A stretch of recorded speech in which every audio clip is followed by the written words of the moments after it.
he came down with a little blue flu, you might say, and went to the game. But he's here, and he's got an encyclopedic like mind when it comes to baseball. And so, Corey, you saw that game live, game 2, that is.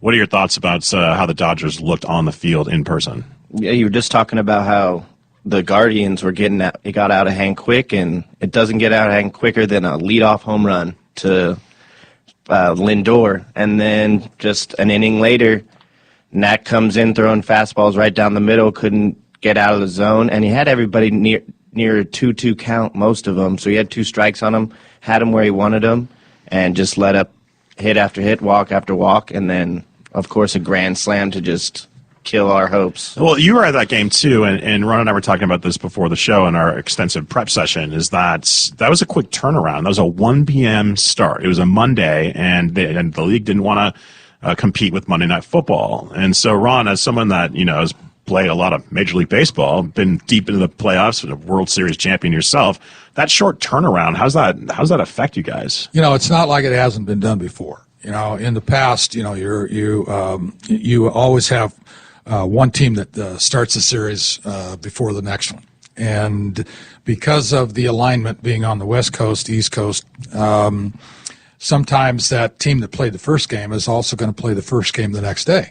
So you're going to be 2 games played, and that 5 o'clock game that's coming on later, they haven't even played their first game yet. So, yeah, they're competing with other sports. Who's the location of it is also important. So they were just a victim of the scheduling. And, if you win, I think you're anxious to get right back out there and say, hey, let's do this all over again.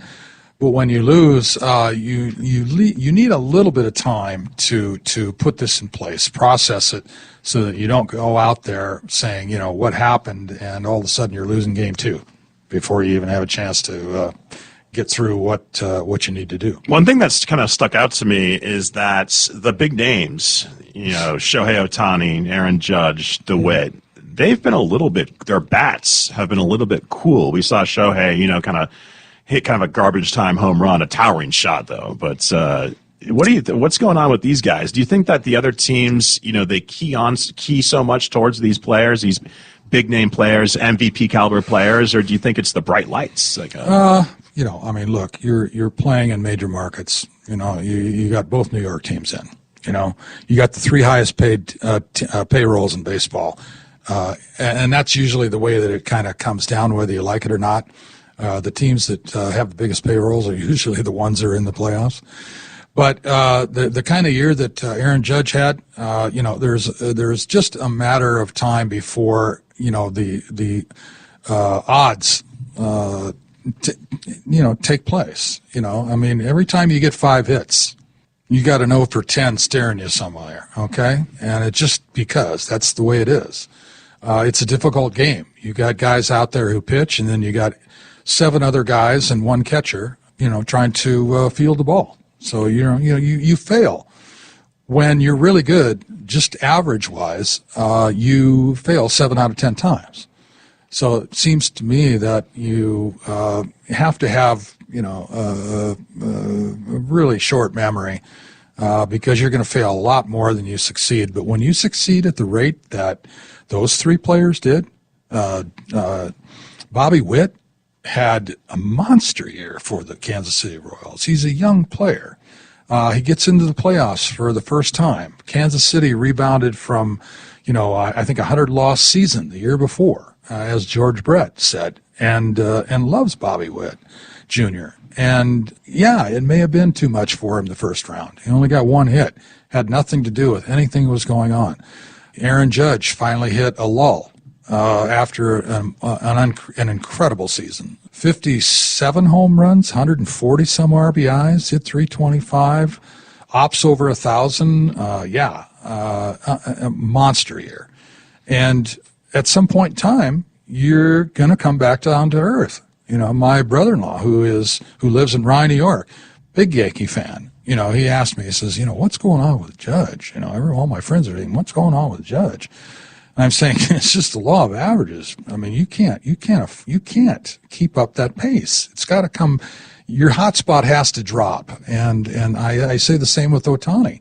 When you look at game 2, when you went, Corey, and Manaea, he was the perfect pitcher for the Mets to be pitching this game. He's got an odd angle arm slot coming from the left, sweeps everything across, more like Chris Sale, of which he gave credit to for helping him now get into this new pitching form. And he perplexed Ohtani. He did, and he did the same thing. Betts didn't do anything. Freeman didn't do anything. Teoscar Hernandez, who I thought was the second best offensive player on the Dodgers this year, got through them all. And, that gave them the opportunity. Yes, they did fight back a little bit better than the Mets, but it was a product of, the Mets botching an easy double play ball that would have gotten them out of the inning. And, you just... I don't want to ramble anymore about this, but, when you get to this point in time of the year, you just hope that you're feeling good, that you're seeing the ball well, that you're making good, solid contact, and you'll take what goes with it. But it's been a little bit of a hit and miss for all of them. They've all been having luck like they had during the course of the regular season. Yeah, there's been some pretty atrocious defense, too, like you said. Yeah, it's been a comedy of errors. There was 2 guys in one inning got picked off. You had 2 ground balls back to the pitcher in the Met-Dodger game the other night that he couldn't field. He gets out of the inning if he does that. The Mets had opportunities to get to Buehler early, and they squandered every one of them. And so, they just came apart once again. They couldn't pitch, and they couldn't hit. I think in order to be successful at baseball, you probably need to be able to pitch well and hit well. You better do it at a better rate. And, I had another friend of mine, who was a Yankee fan saying, what's going on with the Mets? And I'm saying, they pretty much stunk up the place from the beginning. They didn't hit. They didn't field. They couldn't pitch. They couldn't get the ball over the plate. They didn't play well enough defensively. They looked like they just kind of rolled over and died. But I said it's only one game. And then, of course, the game that Corey went to, they responded early, which they needed to do. And then going back to New York, they go back and, just dump all over themselves again. So that's they need to play a lot better. It looks like the Dodgers now might be in control of this, as are the Yankees. The Yankees are 2 up on Cleveland at this point in time, heading to Cleveland. And we'll see what happens in Game 3 in that one. We're going to take a short break. We'll see about that, and we'll be back right after this next message. Hey there, fellow travelers, it's me, the Hotel Whiz. Before you go anywhere, call me day or night for hotel rates too low to publish. I'll save you up to 75% on over 500,000 hotels across the globe. You see, I've already done the research, so you don't have to spend time online trying to find the best deal. That's up to 75% off. Just call me, the Hotel Whiz. It's a free call, and you get instant access to rates too low to publish with no cancellation fees. Make a free call now and save up to 75% off your hotel rooms the next time you're going somewhere for business or pleasure. Call the Hotel Whiz now and get instant access to rates too low to publish. Welcome to Calvin's Barbershop. You all gotta see this. I don't even want to know what you're looking at on that phone. Well, you should. I was learning about the dangers of high blood pressure and that we need to get ours checked regularly. High blood pressure can increase the risk of heart attack or stroke, but this text program can help keep it at a healthy range. Just text Barbershop to 97779 to sign up. I'll get right on it as soon as I'm done with this baby panda video. Text Barbershop to 97779. A message from the American Heart Association and the Ad Council. The Mahoning Valley's leader for golf, Milk Creek Golf Course, is now booking tee times for 2024. We offer stay and play opportunities available with 9 area hotel partners. For more information, visit our website at millcreekmetroparks.org. Also, look for new, exciting opportunities coming soon, including an indoor player development center with Trackman, an indoor Callaway Club Fitting Center, and an Odyssey Fitting Studio in 2024. Follow us on Facebook at Milk Creek Golf Course or call 330-740-7112. Discount Power Sports at 778 North Main Street in Hubbard is hosting a raffle for a 125cc Ventura ATV. Tickets are $30 each and 100 tickets are available. For each raffle, when those 100 are gone, A winner will be drawn and a new raffle will begin. Tickets can be purchased at any Hubbard home game or at 778 North Main Street or by calling 330-717-4441. $1,500 from each raffle will go toward a scholarship for the Hubbard Youth Coalition. In the small town of Elmira, New York, a boy was born into an all-American family. The odds of him achieving his dream in the fashion industry? 1 in 23 million. The odds of having a child diagnosed with autism? 1 in 68. I am Tommy Hilfiger, and my family is affected by autism. Learn more at autismspeaks.org/signs. Brought to you by Autism Speaks and the Ad Council. During the fall and winter, grilling season never ends, and Gessler Propane is your local supplier that makes sure you get your hard-earned money's worth. Why go to gas exchanges to pay higher prices for tanks not filled to capacity? Gessler Propane makes sure you're prepared for year-round grilling with 100% filled tanks at a reasonable cost. See Bob Monday through Friday, 10 to 4, and Saturday, 9 to 3 at Gessler Propane, 702 Youngstown Poland Road, Struthers, or call 330-755-9119. Gessler Propane. They got gas. Catch all of the spring and summer action of Cleveland Cobras minor league football on Western Reserve Radio. Follow the Cobras as they compete against teams from around the region in pursuit of a Tri-Point Football League championship. And if you're looking to continue your football career after high school, college, or even the pros, or to be part of the Cobras staff, go to Facebook at Cleveland Cobras Football, or contact owner Jesse Caldwell at 330-416-3442. Be a part of the excitement of Cleveland Cobras football. Dave Roberts took offense to the velocity and intent of a ball thrown his direction by one Manny Machado. Yeah, well, here's my experience of all of that. I saw the throw in towards the dugout. And in between innings, you know that the infielders will take balls thrown on the ground from the first baseman, and they will just throw, 2 or 3 lobs over there and get the thing started. And where they do is when the ball comes back off the field, where it did in this case, Manny Machado had it between second and third on the grass, about 2/3 of the way towards third base. He threw it over the chalk line, which is about where you would throw it, so that it goes up and rests at the base of the fence that is in front of the dugout, and that's where the ball boy is. Okay? The manager is not even in the vicinity of that area. He's at the other end of the dugout. He's down at the front of the dugout where the batters come up and go to the on-deck circle. He's next to the bat rack. So now there seems to be some kind of, malicious intent. First of all, when I saw him throw there, he didn't look around to say, aha, I spotted Dave Roberts. I'm going to fire a bullet in there and see if I can, put a tattoo on him somewhere. And it wasn't that way. And I'm just going to tell you that's how I saw it. I didn't see that happened with any malicious intent. And then it comes up in the paper that Dave says, oh, yeah, he took it upon himself to take the heat off his players for, taking on this, I'm gonna deal with this. I'm gonna stand up and be for my guys. It wasn't necessary. There wasn't anything there. And plus, what he led people to believe is that there was something going on between Machado. He threw Manny under the bus, as far as I'm concerned, and he said, well, there was something going on here when he was here, a couple of years ago over the last couple of months, And it's like, Dave, was there something going on? Because I was there and I didn't see anything going on. So it was, I think misguided, and to basically tell the press that you created the situation. I thought it was hilarious. This seems like Michael Jordan famously would make up slights against himself to motivate him, but this seems like way out there. If Dave Roberts was trying to motivate his team by trying to pick a personal fight with Manny Machado. You got your ear to the street, Corey. What do you think about this whole thing? I mean, if it helped us win, it helped us win. I don't think it did.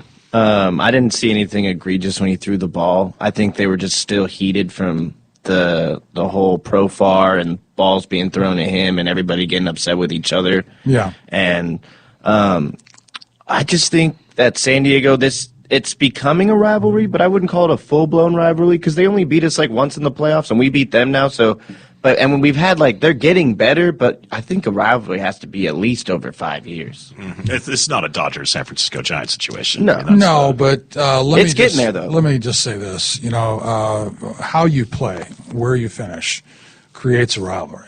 We did not really have a rivalry with San Diego until about 1978 when they became a team that was contending. We'd always had the Giant rivalry that was predetermined when they moved from New York to Los Angeles and San Francisco, and of course you had the Big Red Machine, which was everybody's nemesis back then. We developed another rival in the Houston Astros in 1980 when we had a divisional tie for the title. 1981, 1982, here comes the Atlanta Braves. Yeah.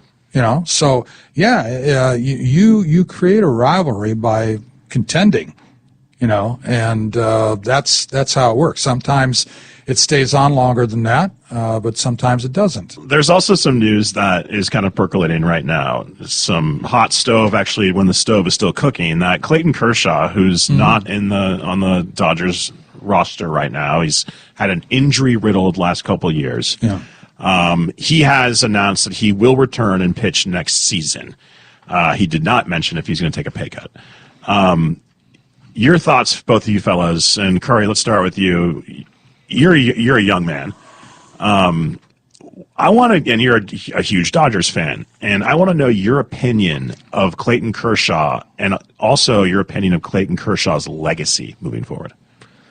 I love him, and I don't think that you can ruin a legacy with your last years unless, there's only one way he can ruin his legacy as a Dodger, and it's if he went to the Astros. But that's if he went to the Rangers, I'd be like, okay, well, that's his hometown, whatever. The only way he ruins his legacy in my eyes is if he goes to the Astros. Yeah. You could even, probably Giants too. But I think he's fine.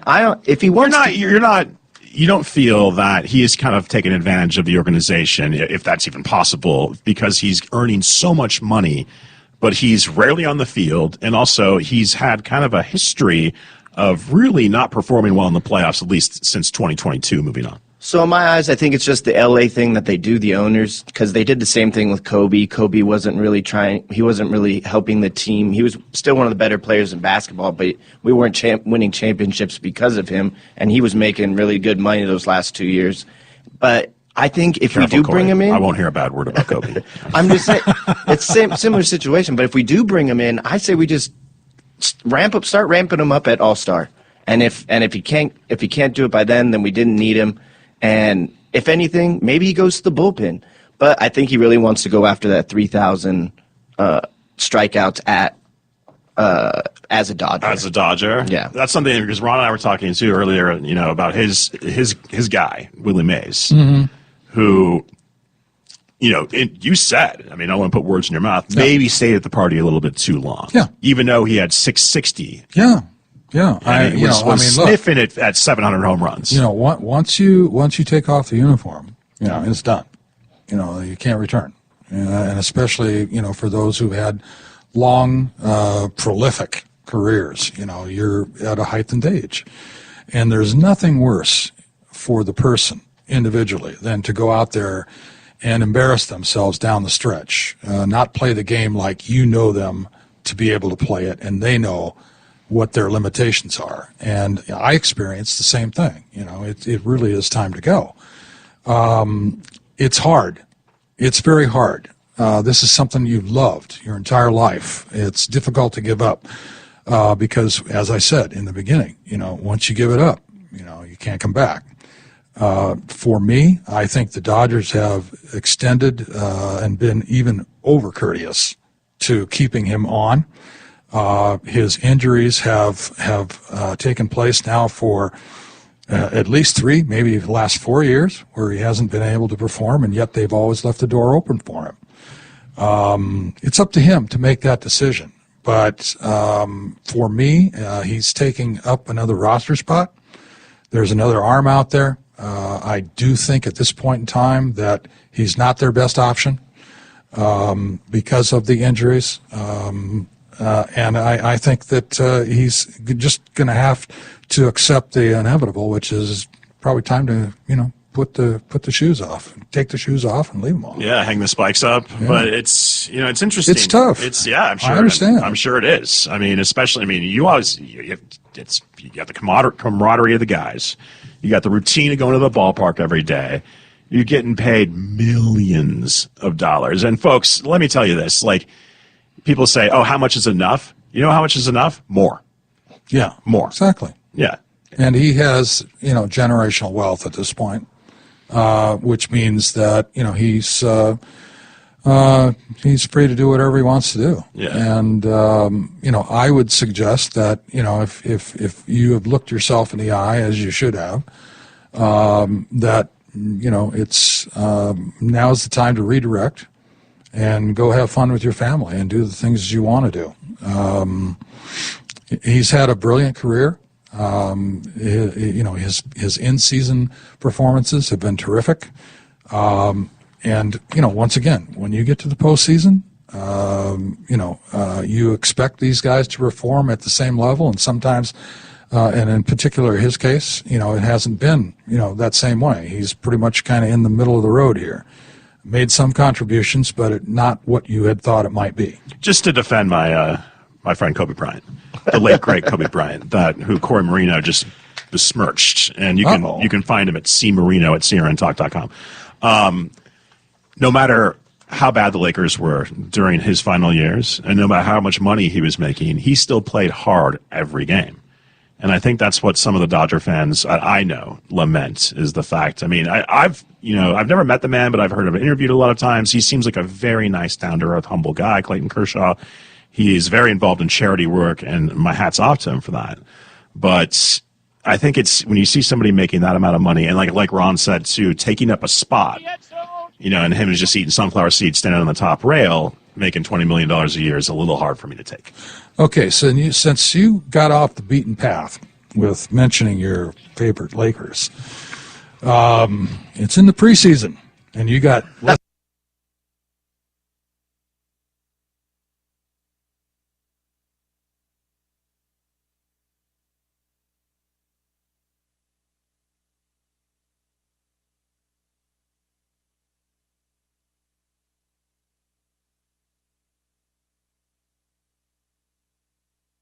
some 30 seconds to give me what you think's going on over there. If Anthony Davis can stay healthy and stay motivated, I think they are probably at a 7th or an 8th seed. I think that Corey's shaking his head. 5. Okay, that's fair. We can book that, but we'll see.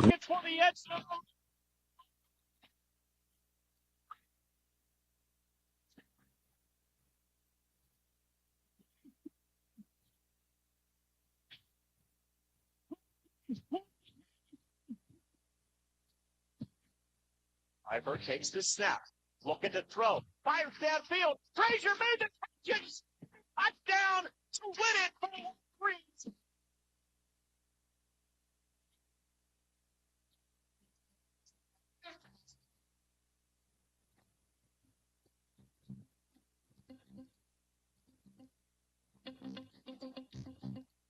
Tonight on the Wolverines Sports Network, the Grove City College football team back on the road. The Wolverines, another stiff challenge. Grove City heading to Washington, Pennsylvania to take on perennial conference powerhouse Washington and Jefferson. Kickoff coming up at 6 o'clock. But first, it's time once again for the Andrew DiDonato Show here on the Wolverines Sports Network, brought to you by Valvoline Express Care and Car Wash of Grove City. Hi, everybody. Ryan Briggs here, along with the head coach of the Grove City Wolverines, Andrew DiDonato.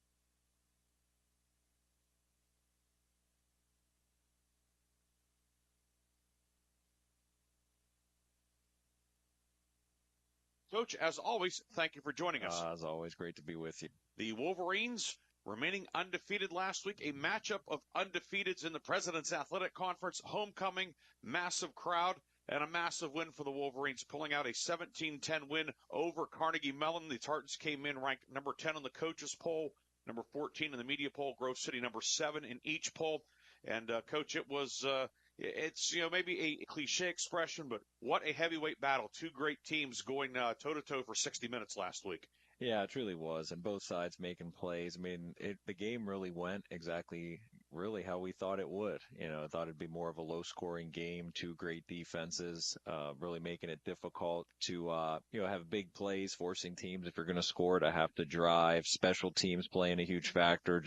I felt the game really had everything you would expect from, two teams that were undefeated here at this point in the season, and we're certainly glad to be coming out on top.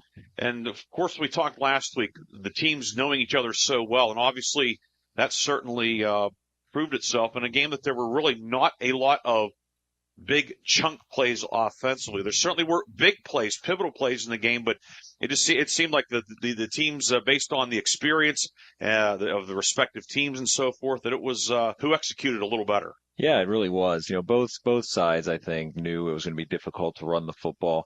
As we've talked, it's such an identity of who we are that even though it was very difficult for us to do it, just committing to it, wanting to win time of possession, especially after getting so far down in time of possession after that first quarter. But, I thought, really our defense just unbelievable. Obviously completely shutting down their run game and then not giving up any explosive passes. Obviously getting the takeaways and sacks when we needed to. And as you said, I mean, games like this come down to who executes a little better. And a big part of that is turnovers and sacks. And we won those categories, which is why we were able to win the football game. Wolverines recording 3 sacks. There were 3 turnovers, one that led directly to a touchdown. But if there was a play of the game, and there were a lot of big plays, for me, Daniel Barabay, 59-yard punt that pinned Carnegie Mellon at the 3 late in the third quarter. 10-3 game. Wolverines had been pinned deep in their own end. They were able to get a first down, get the ball out towards out past the 30. And then the Dan kicks a career-long 59-yard punt, pins CMU at the 3. The next play, CMU doesn't have a clean handoff. Ben Blade will make sure that the handoff is not secured. Ball loose in the end zone. Ryan Montgomery falls on it for a defensive touchdown and a 17-3 lead. And all set up by the great kick, and then the coverage unit, Derek Lambert, the long snapper, getting down and downing it inside the 5. And what better example of complementary football?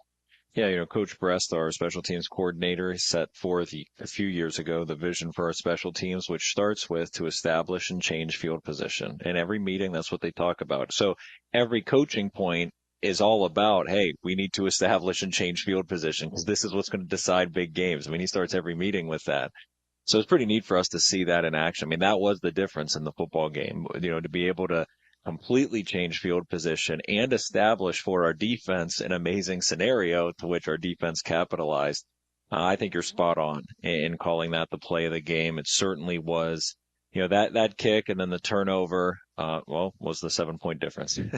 And we mentioned Daniel Barabay, the PAC Special Teams Player of the Week. He had 2 kicks over 50 yards, averaged over 46 yards per punt last week, including that one that pinned W&J at the 3. And he did that. He came up with those big kicks in big situations against one of the top kick blocking teams in the country. Carnegie Mellon certainly brings the heat, bringing 10 every time. And he got kicks away. He got banged around a little bit, but he and the protection unit did their jobs. Yeah, and they did. They blocked a lot of kicks. It's been a staple of CMU and their successful run here. And obviously we talked about Daniel, the amazing job he did. Derek Lambert was snapped at kick time to get those off. And then everybody involved in protection. I mean, there's both defense and offensive starters on our punt team. And, so you think about planning for a great opponent, you're not only looking at, if you're a linebacker, looking at all of CMU's offensive looks you have to know, but you also got to be ready for all of their punt block looks. And if you're a fullback like Robert Tamburino, you got to know all the defensive checks, but then you got to know all your punt. These guys were so locked in. They knew how important punt would be in this game, our punt unit, because CMU has won a lot of games, changing games because of special teams, specifically punt block.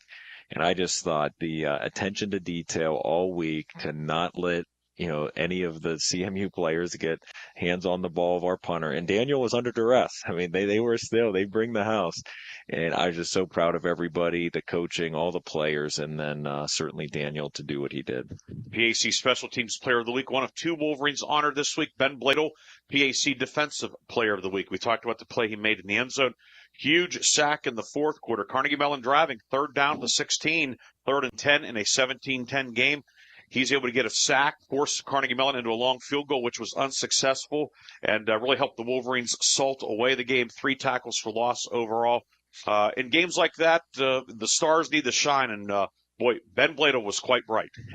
Yeah, that's the difference. I mean, if you're going to win big games, it's going to come down to your best players making plays. That's what we've seen in this run, and certainly Ben is just so well known, not only in the conference, but in the country, all that he's done here over the last few years, just a remarkable talent. And it's CMU, when they get down towards our end with a huge opportunity to tie the game, when you have, obviously the guys in front defeating the other linebackers, when you have number 5 as a quarterback coming at you every play, that's certainly a huge advantage for us, and Ben doing what he does and making the big plays when certainly it is needed.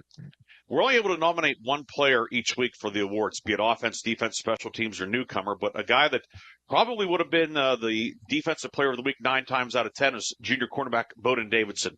2 big interceptions, one at the 4, one in the end zone to snuff out CMU scoring drives as well. Bowden, a junior multi-year starter in the secondary, and they went after him at times, but he didn't give up the big play, and he made a couple big plays himself. Yeah, we talk a lot about eliminate and challenge, and they were getting some things underneath early, but what I love about just really everyone involved, no one panicked. We started challenging the underneath stuff better as the game went on, got a good feel for just, the quarterback, receiver, the timing. But the big thing is, a lot of times against teams, when teams are hitting that short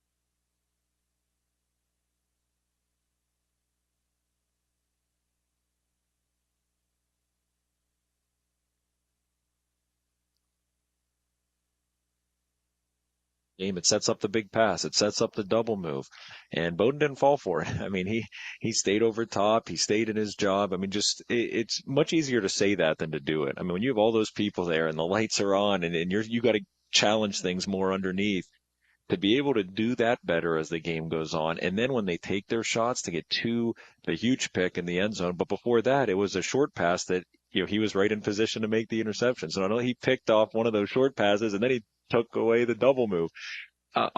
That's how the 2 picks happened in light of how the first quarter went. It's special. It really does show how special of a game Bowden had. And certainly turnovers are a big reason we won, and Bowden's 2 is a big part of that. One thing that you talked about with Frank Rossi from In the D3 Football Huddle after the game, it was great to have Frank come out and catch the game. You mentioned Bowden and Jason Minch, who starts at the dog position, kind of a hybrid safety linebacker. In the CFL up in Canada, they call it defensive halfback, and that's kind of what he is, but he's sort of all over the place. But you mentioned with those guys, I mean, they, of course, were in the 2 playoff games last year and bowl games prior to that, but also they're lacrosse players. They've been in the NCAA tournament in lacrosse as well, playing in the 3rd round of the tournament at WNL a couple years ago, playing against the national semifinalists last year as well in the NCAA 2nd round of the tournament. Those big game experiences that they have in both sports had certainly didn't hurt them last week. No.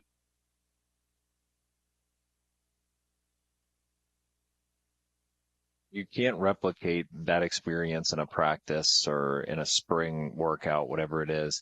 You just can't. That's why I love 2-sport athletes. I was asked a question going into this game, are you concerned at all about your team essentially not playing into the fourth quarter yet this season, going into a big game? And I said no, because we're aware of that, but no, they've all been in big games. And certainly that's true of the lacrosse guys, because I mean, just not too long ago, I mean, just last semester, not last fall, but last semester, I mean, you were in big moments and playing for championships and playing in the NCAA playoffs. And it just, when you are in those environments, it does build faith for the next time you're in the big moment. And we saw that last year when month of September, we won 5 straight big games. Well, every one we won gave us that much more confidence in the next. And that's why I love two-sport athletes, because they're getting hit with that type of pressure every semester, because you're in football, then you're in lacrosse.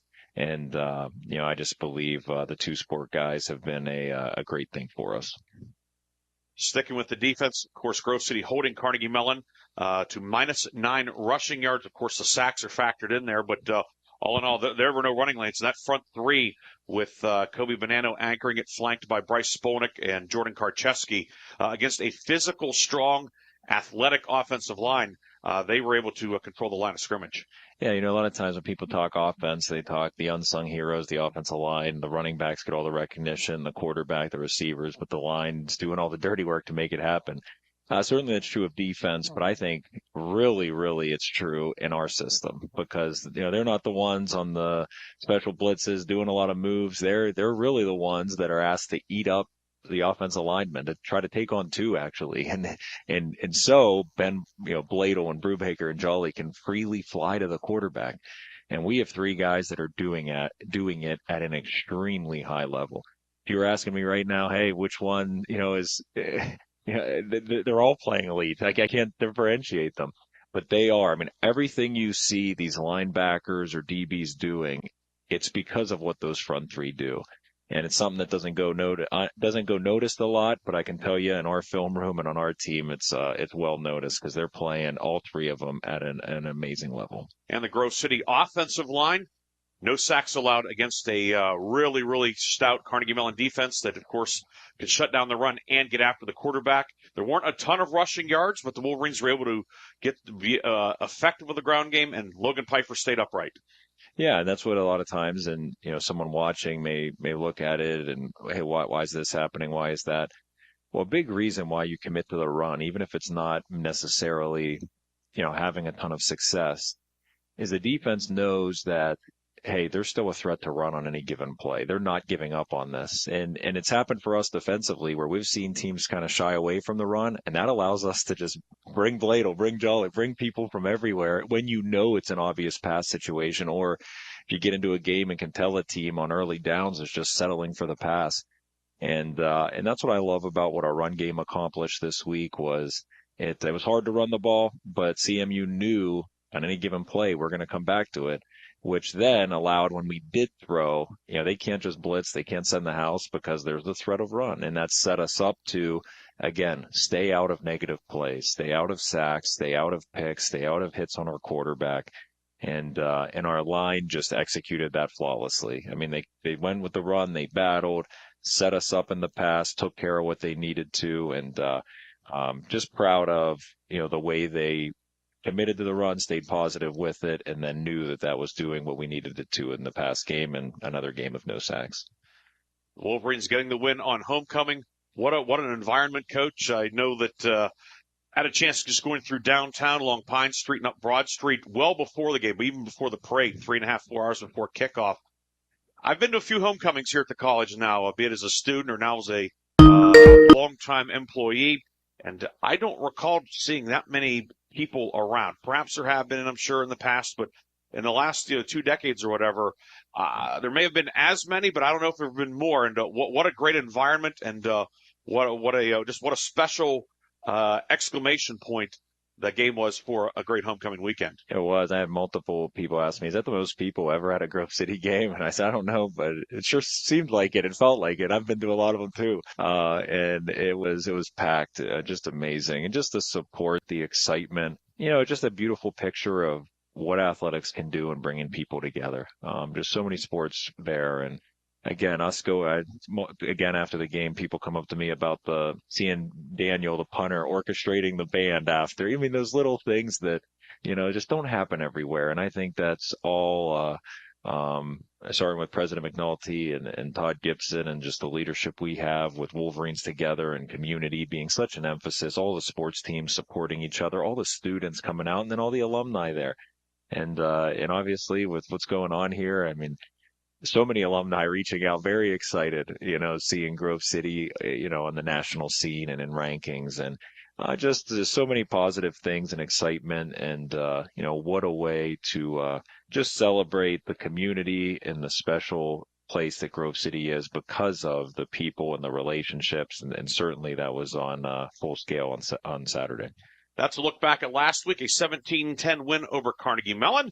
When we come back, we'll have more of the Andrew DiDonato Show, brought to you by Valvoline Express Care and Car Wash of Grove City.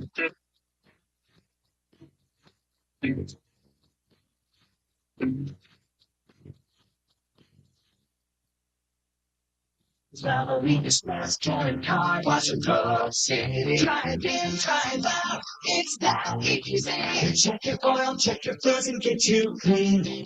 Fast, friendly service for cars, trucks, and SUVs. Microblades or filters, check your tire pressure. Locally off, nationally known. Ken Frenchak here from the Valvoline Express Care and Car Wash of Grove City. Fall. Leaves are changing. Why not get a jump start on the season and get the oil changed in your vehicle? We have your grade of Valvoline oil regardless of your gas or diesel engine. We stock most air filters and windshield wiper blades. So don't forget, we offer 2 automatic car washes along with 2 self-serve bays. Stop by to have your car run and look great. You can go anywhere for an oil change, but you come to us for the experience. Valvoline Express Car Wash of Grove City. Drive in, drive out, it's that easy.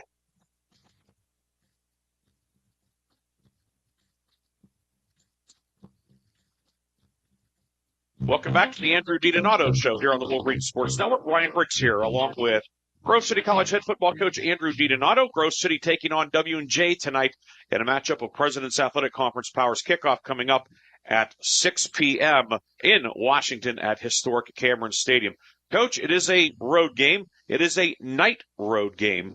How, if at all, does that affect the Saturday routine? Do you do anything with the guys? Do you bring them in the morning to have a walkthrough? Maybe you're not allowed to do that. I don't know. I know there are some guidelines in place for that. But do you do anything different because it is a 6 o'clock road game, which is a little bit unusual? Yeah, no, it is. It's something as a head coach. It's a great question just from the standpoint as a head coach, all the things that maybe people don't realize that you got to think hard about, and that go into it. What we do is we always start with the kickoff time working backwards. And in my first year, I just committed to that's all I'm going to do. So it doesn't matter if it's a 1 o'clock kick, a noon kick, a 7, a 6. It's all right. If it's a 6 o'clock kick and say we want to be there just over 2 hours prior, well, then from that time, how long does it take to get there? That's when we're leaving. And then our team meal is set up. We always eat at the same time prior to the bus departure. So kind of like what we talk about, honestly, even in these decisions, it's start with the vision and work backwards. Where do we want to be at kickoff? And then work backwards to when does the bus need to arrive? When do we need to eat team meal? Or when do we need to leave? And when do we need to eat team meal? So we don't do anything special or extra in the morning. We just take the kickoff time and work backwards. What will you do? Of course, we're recording this on Thursday. We normally do it on Wednesday, but Thursday this week. But obviously, for you as a head coach, as sure as the players also and the assistant coaches, you have all day to sit around and think about it. Yeah. Do you think about it, or do you try and distract yourself, understanding that you've put in the work with the game plan and practice throughout the week, and the team should be ready to go? Do you watch some of the other conference games? Do you watch, whatever, the Pitts, Penn States, Ohio States, or do you go do yard work? No, that's a great question too. I was actually asked about that by somebody else. What do I do on game day? Especially if it's a night game. First, extra time with my kids. So something special Saturday mornings. That's always fun when we'll do something special. And then I actually, when I get to a Saturday, I will not think once about game decisions until that ball's kicked off. Because I believe we've done the work during the week that, someone asked me, because I knew something about Alabama. They're like, do you have time to watch it? I said, I don't have to watch it, but the only thing is I watch College Game Day, because then I'm not thinking of our game, and I'll learn what's going on in the country. And then certainly once we get to that time when PAC game can come on, I'm watching all the PAC. Our bus ride, I'll probably be watching some of the other games. And again, not necessarily to scout for an opponent, but for me, I honestly don't want to think once about the game on game day until that ball's kicked off. So kids, and then yes, a lot of football. Hopefully on college game day that if Coach Corso's there or somebody, that they get the Willie the Wolverine head out and put it There on. it is. There it is. For that to happen and to come true, the Wolverines certainly have their work cut out for them, taking on Washington and Jefferson. The Presidents, their only loss was in overtime to Carnegie Mellon earlier this year, so certainly a very, very stout challenge, a very different challenge than what the Wolverines faced with Carnegie Mellon, but nonetheless, the Wolverines will have their work cut out for them going down to W&J, a place where the Wolverines have not won since 1998. Coach and I will talk about the Presidents when we come back, but first, here's Joe Underko with it.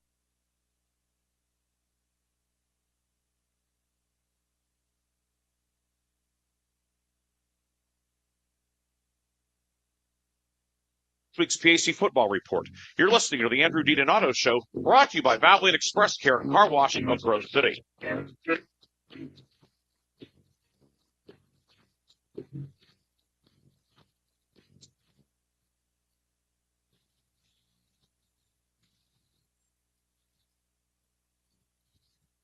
Welcome to the PAC Football Report for October 19th, 2024. I'm Joe Underko.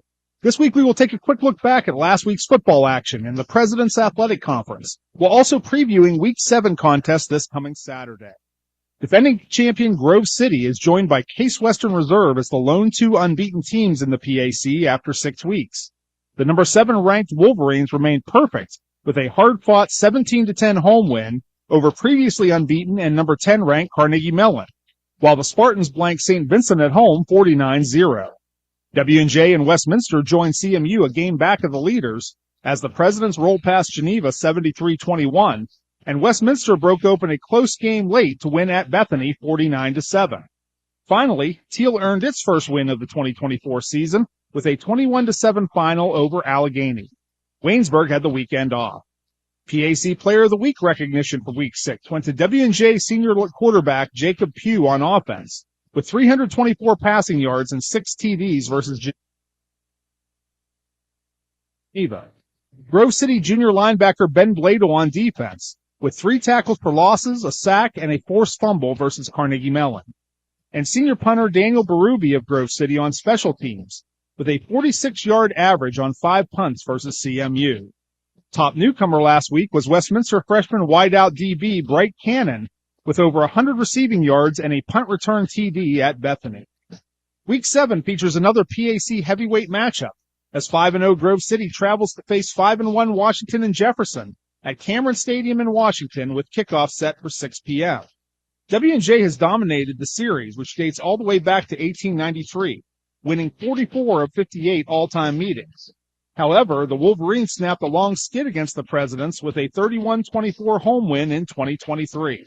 Veteran Washington and Jefferson head coach Mike Sirianni talks about the key conference clash. I at one point I wasn't sure they had the best players in the conference. I'm convinced they have the best players in the conference, and I don't think it's even close. They have size, speed, skill, and they have the best player in the conference in Ben Bladel. I don't think it's even close.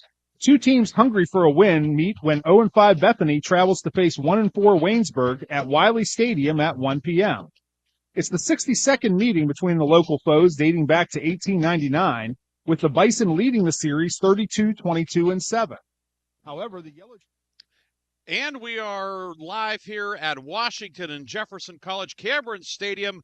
It is Grove City College football tonight on the Wolverines Sports Network. Ryan Briggs here along with Mark Means. You've been listening to the Andrew DiDonato Show, brought to you by Valley and Express Care and Car Wash of Grove City. And we had a little bit of a few hiccups getting on the air, but as we bring in the play-by-play voice of Grove City College football, Mark Means. Mark, Wolverines looking to avoid the hiccups tonight against a really, really good Washington and Jefferson squad. Absolutely. Another tough challenge here tonight from Cameron Stadium in Washington, Pennsylvania, and a matchup that is a key one around of the conference. Grove City comes in 5-0, ranked number 7 in the country. The Presidents are 5-1. And this a series that will now be the 59th meeting all-time between these two schools. Of course, Grove City coming off the 17-10 victory last week over Carnegie Mellon. Yeah, and of course, you're wondering what type of team is W&J. W&J, very similar weight class in terms of Carnegie Mellon. You know, these teams at the top of the President's Athletic Conference, all very, very stout, but a very different team than is Carnegie Mellon. This W&J, the offense, love to throw it. Jacob Pugh has thrown for more yardage in Division III than anybody else this year. W&J more first downs than any offense in NCAA Division III. Of course, the Grove City defense has been stellar so far, but the Wolverines will have to be on point tonight against a diverse, explosive, and up-tempo Washington and Jefferson offense. And biggest key, I think, for the Wolverines, though, number one, when we heard Coach DiDonato, you don't want to give up the big play. But the best way to defend Jacob Pugh is make him a spectator. Control the clock, move the chains, sustain drives on offense, which is not easy to do against the traditionally strong and traditionally underrated W&J defense. W&J offense gets a lot of attention over the years, as it should. Presidents are very stout on defense. Dawson Dietz anchoring the front. Justin Johns at middle linebacker. Veterans all over the secondary. Wolverines will have their work cut out for them tonight. And by the same token, so does W&J. Hey, this would be a fantastic matchup. You look at W&J's wide receivers and you try and pick out who's their number one receiver. They have three legitimate receivers that could be number ones. Yeah, Jacob McCosco, John Peduzzi, two guys that really can burn you on any play. And then you look to the outside, Anthony Rosati, or the inside, I should say, at the slot, Anthony Rosati, very dangerous working underneath. And the backs can catch the ball out of the backfield as well. W&J presents a lot of issues for a defense trying to make sure everybody's covered and nobody's running free in the secondary. Grove City will get their hands on the football first. Looks like Shea Aiken and Bowden Davidson back to return this kick as we are ready to get game number 6 for the Wolverines underway this evening with a kickoff just after 6 o'clock. And we are underway tonight. A deep kick, Bowden Davidson from the 1, across the 5, outside 10, to the 15-yard line. And he'll be tripped up shy of the 15 at about the 13-yard line. That is where the Wolverines begin, right to left in the first quarter. Hindsight 2020 had a chance that probably would have been in the end zone and a touchback the ball at the 25. Davidson, of course, a dangerous return man. And unfortunately for him, and fortunately for W&J, good coverage downfield by the W&J cover man. That was Kobe DeRosa down there to bring him down. So Grove City facing a long field, and you do not want to be facing long fields against this W&J defense. First and 10 from the 14-yard line for third-year starter Logan Pfeiffer, 1,059 yards, 11 touchdowns, 4 interceptions. He'll have 2 receivers to the right, 1 to the left. Nico Flotti in the backfield on first and 10.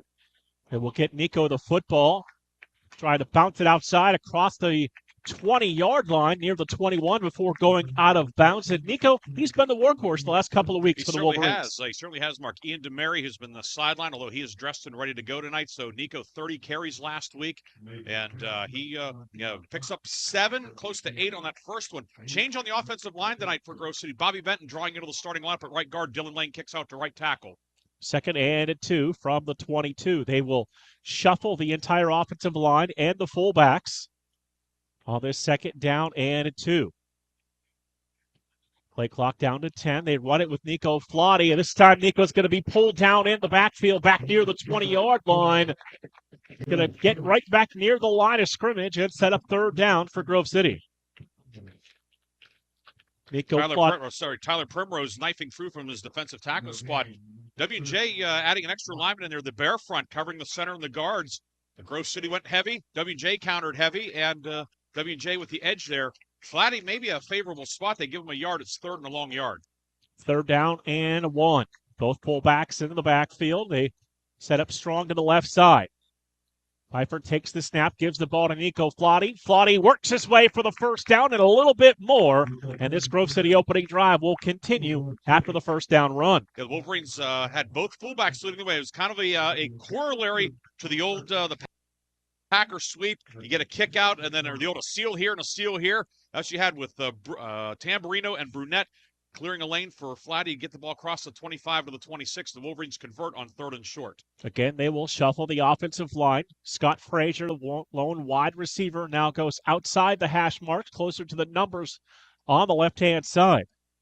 First and 10, Grove City from the 26. Nico Flotty gets the carry again, running to that short side across the 30 and out of bounds near the 31-yard line. And everything early has been to that short side. You're running to the short side. The Wolverines doing a lot of shifting. Some of it is strategic. Some of it's just window dressing.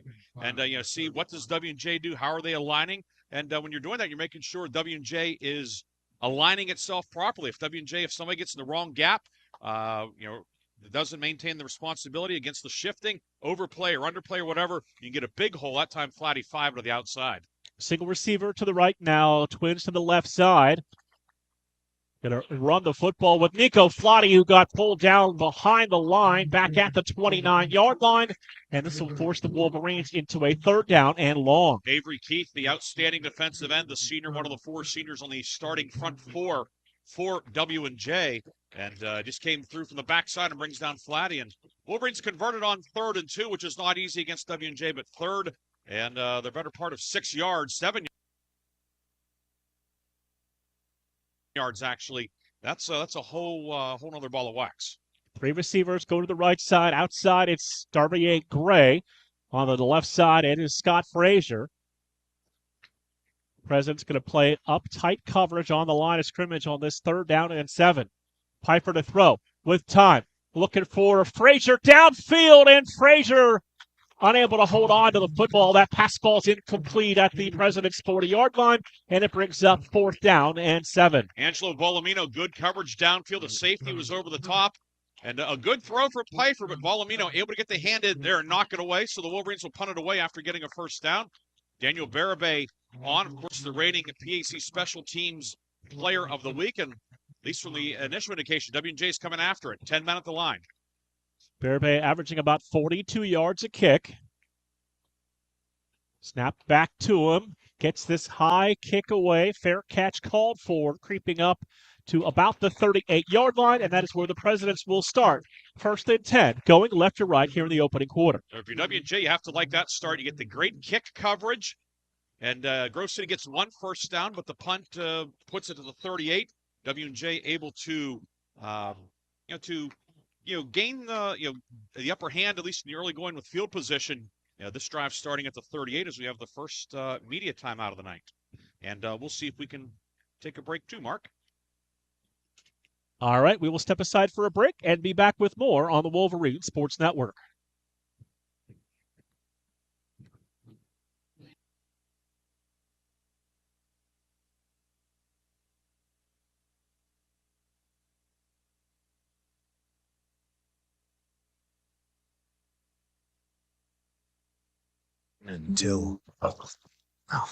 Really?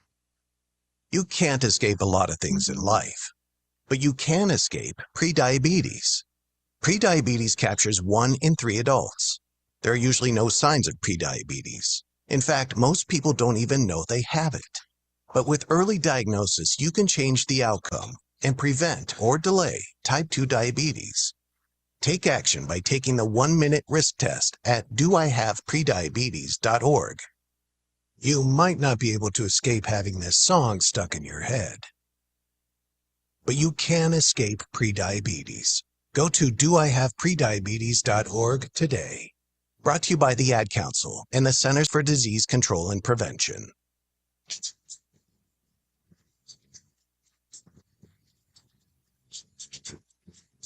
After the Grove City punt, the Presidents will have their hands on the football for the first time here this evening. Jake Pugh, the senior, 1,815 yards, 24 touchdowns, 4 interceptions on the season. He's as good as it gets in NCAA Division III.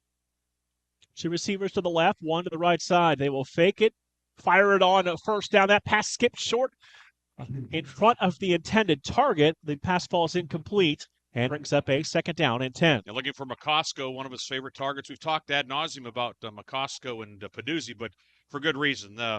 You have to look far and wide. Last time I saw a set of Division III receivers like this, you have to think back to Cortland State last year in the 2nd round of the playoffs. Peduzzi and McCosco, they are of that caliber. They are outstanding, and Pugh knows he has home run hitters on the outside, and he gets the ball to them. They will fake the run. Pass fired across to the outside. Pass caught for a 1st down. Across midfield, the ball came loose. Brubaker comes up with the football. He's got a line of blockers down the field. inside the 15, cuts back to the 10-yard line, and he's going to be pulled down right there at the 10-yard line with the flag at the end of the play. And almost the fourth straight game with a defensive touchdown. Caleb Brubaker came up with it. It was punched out of there by Jason Minch. Peduzzi got away from the initial tackle, but a good hustle by Minch came loose, and Brubaker able to come up with it. A long run back down to the 10, brought down by McCosker, who got a whole lot of face mask as well. It's half the distance. It'll be 1st and goal from just outside the 5-yard line. The Wolverine defense, it's trite in football at any level. Talk about turnovers, things of that sort. A big play by the Wolverine defense early on here. 1st and goal here for the Wolverines starting at the 5. They have the extra lineman in, Brock Carroll in at right guard. Nico Flade, the tailback, team leading 6 rushing touchdowns on the season. They will shuffle the offensive line on 1st and goal from the 5. Piper working out of the pistol. He'll take the snap, give the ball to Nico Flade, and Flade is going to be pulled down in the backfield as they look like Aiton and Thomas broke free for the tackle for loss. Came through untouched, and just a blown assignment up front by the Wolverine offensive line. You don't see that often, but when if you make a mistake against that W&J front, we often say front 4. They've been using a lot of the 5-man line tonight. You make a mistake, they make you pay. Loss of 3 sets up 2nd and goal from the 8-yard line. 1 receiver to the right, 2 to the left side. They'll turn, look for the play call from the sidelines. Play clock now down under 10 seconds. Luke Jolly's in at left tackle tonight, in for Dalton 4. Piper takes the snap, gives the ball to Nico Flade. Had a nice gap, ran right up the middle, and he got down to about the 1-yard line. He'll pick up 7, and it's going to be 3rd and goal from the 1. That time the Wolverines winning the line of scrimmage, which they had not done a lot of so far. But Flatty finding a lane and wholesale substitutions on each side. Like a hockey game. You got the penalty kill and the power play coming out there. It's extra beef in for Grove City. Brunette in. Brock Carroll in as the 6th lineman. Ian DeMary in. First time we've seen him in a few weeks. Piper going to go under center. Play clock down to 12 seconds. Tamburino in motion. Give the ball to DeMary. Try to push the pile towards the goal line. And he's going to come up just shy inside the 1. It'll be 4th and goal for the Wolverines. Yeah, DeMary did a good job of actually getting something out of it because he was stonewalled immediately. Got a little bit of a push from Tamburino, and instead of being 4th and a goal from about 1.5 yards out, it's 4th and goal from inches out. Wolverines keep the offense out there. DeMary remains the tailback. Piper going to go under center. 1 receiver out to the right side. Everyone inside. Piper going to try and follow the block into the end zone. A 1-yard touchdown run for Logan Piper, his 2nd rushing touchdown of the year. Piper just following that big center. Brady Bungard, good push from Brock Carroll. Nate Brady inside. And a little push from the backside as well from the 2 fullbacks. Brunette taking 1 haunch. Tamburino getting the other. And Logan Piper's in, and Grove City has a 6-0 lead. Turning the turnover and subsequent return into points. Sullivan, 25 of 27 on the year for extra point attempts. Bearbank to hold. High snap, they get it down. Sullivan's extra point on the way, and good. Nice job by Daniel Bearbank to pull that high snap down, and the Wolverines get on the board first. Lead at 7-0, 9:14 to play here in this first quarter. We will step aside for a break, come back and have more on the Wolverines Sports Network. Service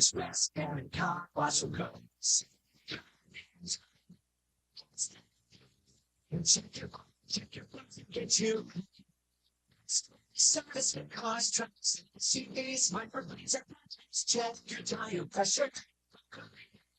Ken Frenchak here from the Valvoline Express Care and Car Wash of Grove City. Fall. Leaves are changing. Why not get a jump start on the season and get the oil changed in your vehicle? We have your grade of Valvoline oil regardless of your gas or diesel engine. We stock most air filters and windshield wiper blades. So don't forget, we offer 2 automatic car washes along with 2 self-serve bays. Stop by to have your car run and look great. You can go anywhere for an oil change, but you come to us for the experience.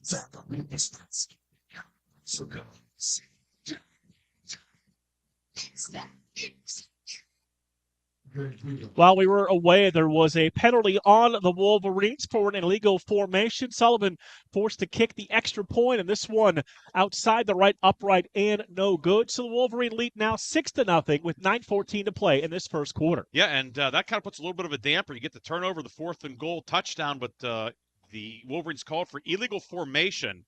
And so the kick was 5 yards further back and pushed to the right. So 6-0. And you think of all these games, with Grove City and W&J, Cardigan, all these top teams in the President's Athletic Conference, every point so significant. And here's the other fast fact. This is year number 9 for Andrew DiDonato's head coach. The Wolverines have not converted a 2-point conversion. In fact, I believe they've only attempted 1 in his 9 years. Maybe that comes into play, maybe not as the night goes on, but you just stop and think here. You were up 7-0. Penalty took a point off. It's now 6-0. And again, every point critical. You get the turnover and the touchdown, but hope that doesn't come back to bite the Wolverines as the night goes on. So Sullivan sets up to kick the football back to the Presidents. They'll have a single return, two returners back deep inside their 5-yard line. And we're ready to get back to action here in this opening quarter. Sullivan gets a foot into it. It's going to be fielded right at the 10. Upfield across the 15 to the 20.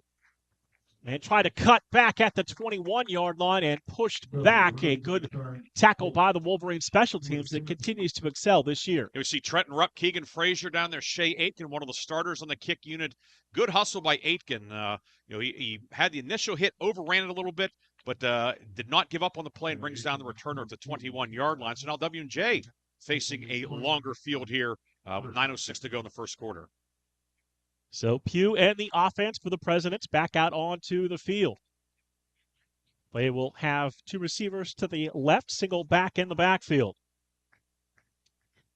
Pugh going to work out of the pistol. Play clock approaching 7 seconds. They fake it, fire downfield, pass caught across the 30, and down near the 35-yard line. McCosco on the catch. He is hobbled getting up, caught the quick slant. And he went down. He is really favoring his right leg, grabbing at his right thigh. It was a rather innocuous-looking play, but he went down. You don't know if did he hit his knee on the turf or something. You hope that it's nothing serious from that standpoint. But he is in obvious agony right now. Gain was for a first down out to the Grove City 36-yard line. Pugh back to throw again. Fires the timing pass downfield. Caught there.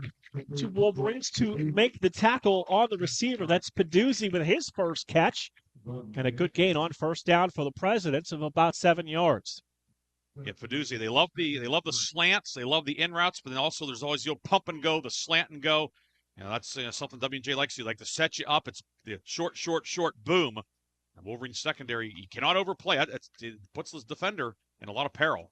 2nd down and 3. They will run it for the first time. Right up the middle, right near that first down marker. It looks like that may be good enough for the President's first down. Needed 3, got just a little more than that. Yeah, one of the key things to watch tonight for W&J also is which running back or backs will be the guy. Owen Patricic, one of 3 guys listed along with Kobe DeRosa, Troy Volpati. And they'll use all 3 of them, but a lot of times ends up whoever has the hot hand, and Patricic gets that first down gain. 1st and 10 of the Presidents, 47-yard line. Pugh to throw it. That pass a little too tall. Bowden Davidson there in good coverage. It sets up 2nd down and 10. Pugh probably isn't happy too often when he airmails a pass. He's happy there because if it was on the money, Bowden Davidson would have his 4th interception of the season. Peduzzi runs great routes. Davidson ran a route of Peduzzi caliber there. Beat him to the spot, actually. Pugh sent that one high. It is 2nd and 10. 7 minutes, 26 seconds to play in this opening quarter. Wolverines on top, 6-0. Presidents with the football at their 47-yard line. Pugh takes the snap, comes back to the other side of the field. Receiver makes a catch across the 40, 35, 30, still on his feet and spiraling out of bounds near the 21-yard line as he walked the tightrope for some extra yards. Yeah, McCosco, who the leg was healthy for a minute, but now he's kind of favoring it again. But good job on the quick screen, and then it almost becomes like a punt return at that point, just weaving in and out of traffic, and he takes the ball down to the 23-yard line. Nice catch and run, and we've seen the short game. We saw the screen, and W&J makes you have to defend sideline to sideline. Pugh back to throw again downfield. McCosco makes the catch at the 16-yard line before being pushed out of bounds. And seen a lot where they're driving the defensive backs downfield and then coming back to the football. Yeah, in Grove City, so not gambling defensively. The Wolverines will play a lot of the deep zones. More zone than man traditionally with the Wolverines secondary, and W&J wanting to press, and then as you said, the comeback and getting separation and picking up 6 there. 2 receivers to the left, 1 to the right side. Presidents will have a wing to the left side, single back in the backfield. Now he'll motion into the flat. Pugh's going to keep it with the football. He'll get inside the 10 and down to about the 8-yard line. It's 1st and goal for W&J. Yeah, that time Patrisik, the back motion out of the backfield, linebacker went with them, left a vacancy in the middle of the defense, and Pugh able to pick up the first down. It's 1st and goal at the 9.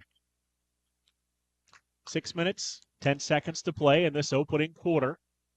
1st and goal for the Presidents at the 9-yard line. Bring in Raymond Holmes, number 1, as a tight end. Light him on a wing to the left side. Pugh single back behind him. Now sends a receiver in motion. They are going to run it toward the outside, and a good job by the Wolverines defense there. Brubaker there to make the stop back at the 10. Brubaker coming from, he was over right guard, shot through across the center's face and made the tackle for a loss of 1. W&J using both of their fullbacks, Holmes and then Cernudo. Cernudo was an all-PAC guy last year. Holmes has kind of grown into that role, both literally and figuratively, and they're using them to get a little extra muscle out there against the Wolverine defense. 2nd and goal from the 10-yard line. 2 receivers to the right side of the formation, wing that way as well. Pugh going to take this snap, looks to throw, look into the back corner of the end zone, jump ball in the corner. And that is a touchdown for the Presidents, fighting for the football in the corner. That's Zach Seaman, number 6, on the 15, touchdown. Peduzzi. Sorry. Peduzzi made the catch, and Mark's view was blocked by the architecture in here. But Peduzzi matched up with Jason Mensch in the back corner of the end zone. Mensch was all over him, able to get just got the toe in, and we're tied at 6. W&J now a chance to take the lead as Devin Wyant, the strong-legged kicker, out to attempt the conversion. 25-25 on extra point attempts on the season. Snap down, rush on, and the extra point is also no good. So the extra point misses by the Presidents, and with 5:03 to play here in the first half, we are now all knotted up at 6. We'll take a break and come back with more on the Wolverines Sports Network.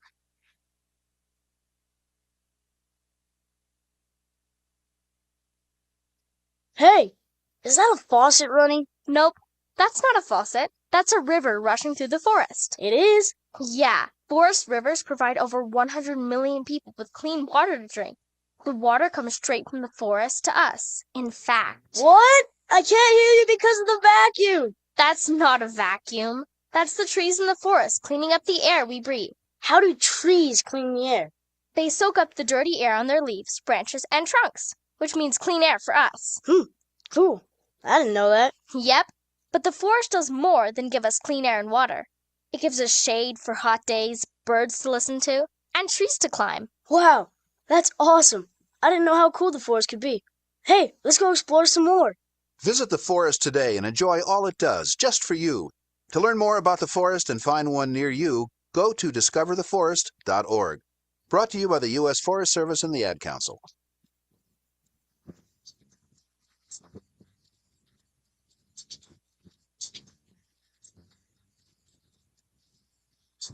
All knotted up at 6 with 5:03 to play here into the opening quarter, and both teams now exchanging missed extra points. Yeah, the extra point, the officials, they gave the indication that it was tipped. Somebody did not see who got the finger on it, but it was tipped, and 6-6, so we're kind of, it's all even up. Each team missing its conversion here in the early going.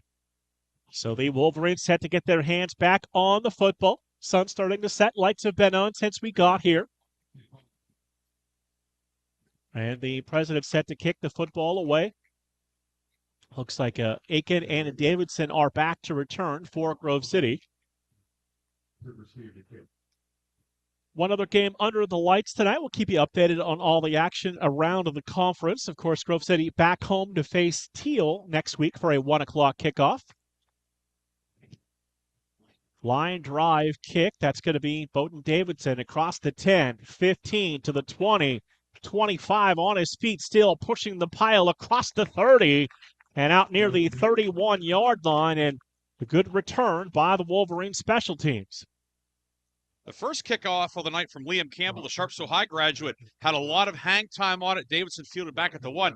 That was a line drive, and Davidson able to get under it, get squared up. Less time for the W&J coverage unit to get downfield.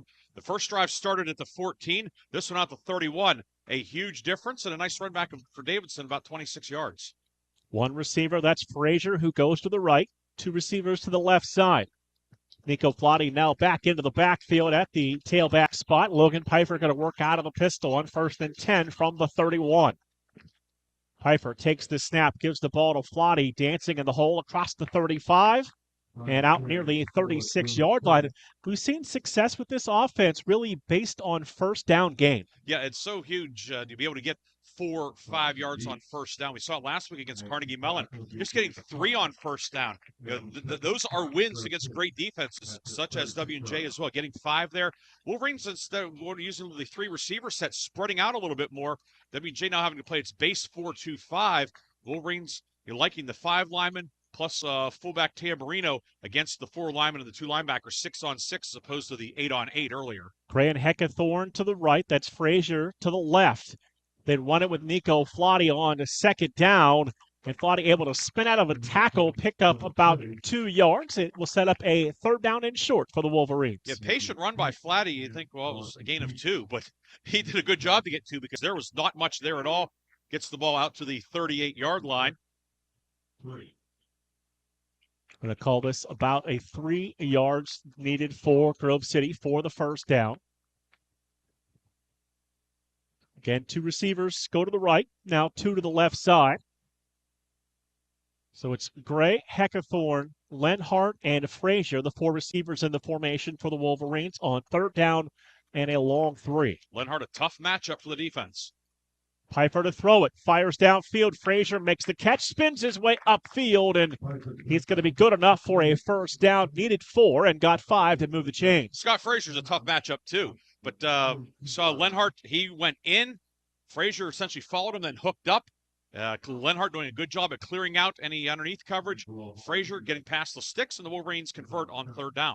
Wolverines early, 2 of 4 on a 3rd down conversions, have a 1st and 10 from their 42-yard line. Get 2 receivers to the right, 1 to the left. Tamburino in motion will settle in the backfield.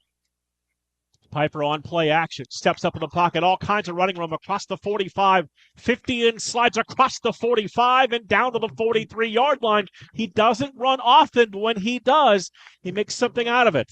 Yeah, he made something out of it. Then he made Justin Johns look a little foolish out there. Johns, a great linebacker. Pfeiffer gave him the okie doke out there, picked up some additional yardage down to the 43-yard line. It was one-on-one out in space, and Pfeiffer winning that matchup against the outstanding linebacker Johns. Stack 2 receivers close to the line of scrimmage to the right side. Frazier outside of the hash marks to the left. Nico Flotti is the single tailback 2 yards behind Logan Pfeiffer on 1st and 10 from the President's 43-yard line. Pfeiffer turns, gives the ball to Flotti, running to the short side, now cuts back, spins his way across the 40 and down to the 39-yard line. Another good gain on 1st down. Dawson Dietz in on the stop. You don't mind seeing 58 making tackles 3, 4, 5 yards down the field. It's when he's on the other side of the line of scrimmage. That's when he's a real problem. But a nice run by Flatty. And again, a good first down play. Wolverines, you'll take 4, 4.5 yards on first down. Gray to the right, Frazier to the left. Heckathorn in tight. Next to Tamburino on the left side of the formation. Brought to you by the U.S. Forest Service and the Ad. They turn, give the ball to Nico Flotti, and Flotti able to drive forward. And Flotti got to get down to about the 37-yard line, and the Wolverines will face another 3rd down conversion here coming up. 6-6 our score. We approach 1 minute to play in this first quarter. It'll be Gray to the right, Heckathorn slot to the left side, Frazier outside of him. Flotty the tailback. Play clock, plenty of time at 15 seconds as they turn and check with the sidelines. Game clock now down under 44 seconds to go in this first quarter. They will turn, give the ball to Nico Flotty, cut to the outside, now back inside. He'll have a first down just shy of the 30-yard line of what might be our final play of this first quarter. And Nico Flotty, just like a joystick there. He was there, then a hard right turn, cut it back upfield, and able to pick up the first down, another third down conversion, second third down conversion of the drive. Wolverines will snap it one more time with 17 seconds to go in this quarter clock. Now they're going to look up at the scoreboard after checking with the sidelines, and looks like they will let this first quarter clock run all the way down. We have completed one from Cameron Stadium in Washington, Pennsylvania. It is Grove City 6 and W&J 6. We'll be back after this on the Wolverines Sports Network.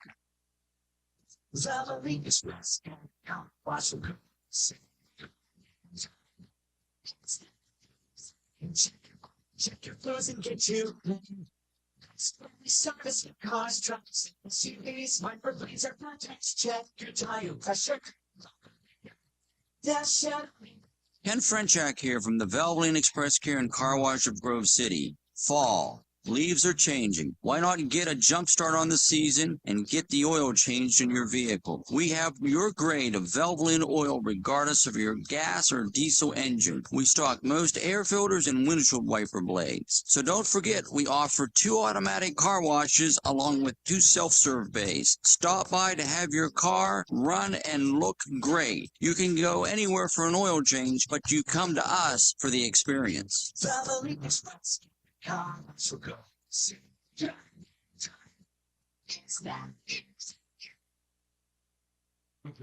Getting set to begin the second quarter here on the Wolverine Sports Network. Tied up at 6. Nico Flotty already putting up 12 carries for 38 yards in that opening quarter. Yeah, and it's not been easy. There hasn't been a lot of big chunk plays and so forth, but getting 4, getting 5, getting 3, and eventually you'll see one break. You saw last week against Carnegie Mellon, very similar. In fact, the yardage total was even a little bit lower. But then fourth quarter, he pops a 17-yarder, and that's the potential he has. But W&J defense bending, but making the Wolverines earn everything. That being said, Grove City is okay with having a lengthy drive. Granted, you would take a 50, 60, 70-yard touchdown, whatever, a quick score, but you have the ball 5, 6, 7 minutes. What's that mean? That means Jacob Pugh is standing and doing what we're doing, watching the game. Yeah, Grove City established a good time of possession, 10-26 of that first quarter for the Wolverines in a quarter where they ran 17 plays. 17 plays, and it's mostly been on the ground. You mentioned Flotty, the dozen carries. Pfeiffer, the scramble on a third down. DeMaria with a run at the goal line. It's been ground oriented as you'd expect, and they've had a little bit more success going to the 3 receiver sets. We start the second quarter back to the double fullbacks with Brunette and Tamburino in there. W&J staying in its base defense. And DeMaria now in at the tailback spot. He will get the carry, and DeMaria, a nice run across the 25 and down near the 23-yard line. And Grove City definitely trying to establish the running game here early on. Yeah, and there's so many things, they say the game within the game and so forth. And here, just see the move and counter move. Grove City makes this personnel adjustment. What's W&J doing? That time of the stay in the base defense, a little bit of confusion in terms of how they want to line up. Actually, W&J dropping the linebacker down, making it look like a 5-man front, but instead of the 4-2-5, it looks like a 5-2, but Wolverines like that 7-on-7 matchup. DeMaria again remains the tailback. He will get the carry, plow across the 20 and down near the 18-yard line, and another first down for Grove City. The Wolverines don't generally pull their line. The zone blocking, it's going towards an area, so forth, left, right, or up straight ahead. But the fullbacks, they are the pullers. They're the ones coming around. We saw Tamburino there. We've seen Brunette do it. And, those guys being a little bit lighter, they're certainly strong. They're good blockers, offensive line background for each of them, doing a good job as the Wolverines are in the red zone. Frazier and Gray, the receivers. Again, Ian DeMary going to get the handoff, and DeMary just going to square the shoulders into the line of scrimmage and push the pile down to the 15-yard line. Good to see DeMary back out there running the ball well. Yeah, Ian DeMary injured in the Allegheny game on the last Saturday of September, and he's been it's taken him a little longer to get back than he would like, but he looks good out there. He looks 100%, and a decent gain on first down there. Flatty checks back in. Single receiver to the left, two to the right side. Fullback on a wing to the left. Play clock at 15 seconds as they turn the sidelines, check the cards, and turn back to the line of scrimmage.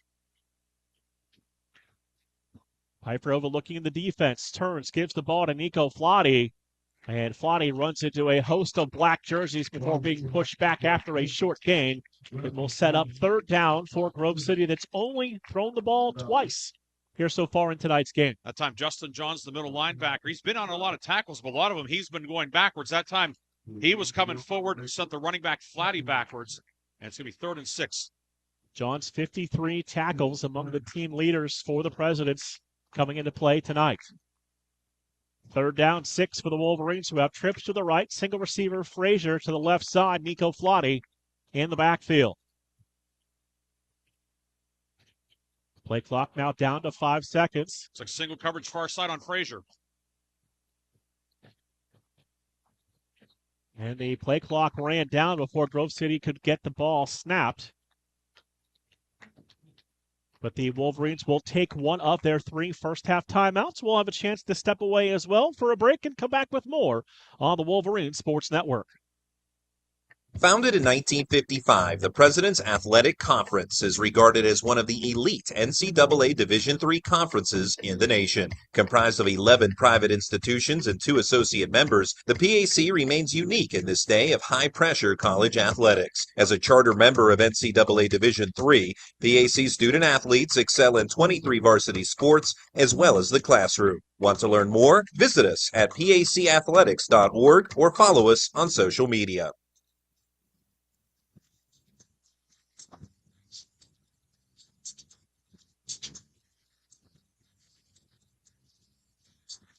Wolverines using one of their timeouts with a big 3rd down and 6 coming up from the 14-yard line. They'll have 2 remaining, 12-18 to play in this opening quarter, tied up at 6 with W&J. Interesting to see what the Wolverines do here coming out in the 4-receiver set. Is this perhaps quarterback draw spot?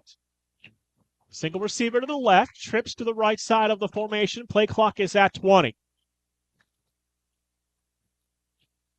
Piper takes the snap, turns it over, fires the in quickly, catch made, and driving down near the 5-yard line. It looked like Ryan Heckathorn inside making the catch for the Wolverines. Wolverines taking advantage of the mismatch out there. Heckathorn working on Harrell, 6 feet 180, just boxed him out. Chris Birch loves talking about the box out. That was a box out there, and the Wolverines have 1st and goal. 2 receivers to the left. Now Gray singled up to the right side of the formation. Flatty's the tailback. Tamburino setting up on a wing to the left side. 11:43 clock rolling here. 2nd quarter tied up at 6. Grove City and W&J. Piper takes the snap, gives the ball to Nico Flatty, cut towards the end zone, and he is in for the touchdown, number 7 for Nico Flatty in his senior campaign. Wolverine offensive line, just a big surge, and Nico Flatty leaping into the end zone for the touchdown. An impressive drive for the Wolverines as they retake the lead, 12-6, 11:32 to go in the first half. Drive starting back at the 31-yard line. It all started with a pretty good kick return from Bowden Davidson. Sullivan on for the extra point. Lambert to snap it. They get it down. Kick all the way. And the extra point is up, and the kick is good. Are we sure? We are sure. No flags this time. Gives us a chance to take a break and come back with more on the Wolverines Sports Network. Hey, wouldn't it be great if life came with a remote control? You know, you could hit pause when you needed to, or hit rewind, like that time you knocked down that wasp's nest. Uh-oh. Or that time you forgot to roll up your windows in the car wash. Fantastic. Yeah, a remote control would have come in handy then. Well, life doesn't always give you time to change the outcome, but prediabetes does. With early diagnosis and a few healthy changes like managing your weight, getting active, stopping smoking, and eating healthier, you can stop prediabetes before it leads to type 2 diabetes. It's easy to learn your risk. Take the 1-minute test today at doihaveprediabetes.org. Life doesn't come with a remote control, so you're on your own with the wasps. You have the power to take control of prediabetes. Visit doihaveprediabetes.org today. That's doihaveprediabetes.org. Brought to you by the Ad Council and its prediabetes awareness partners.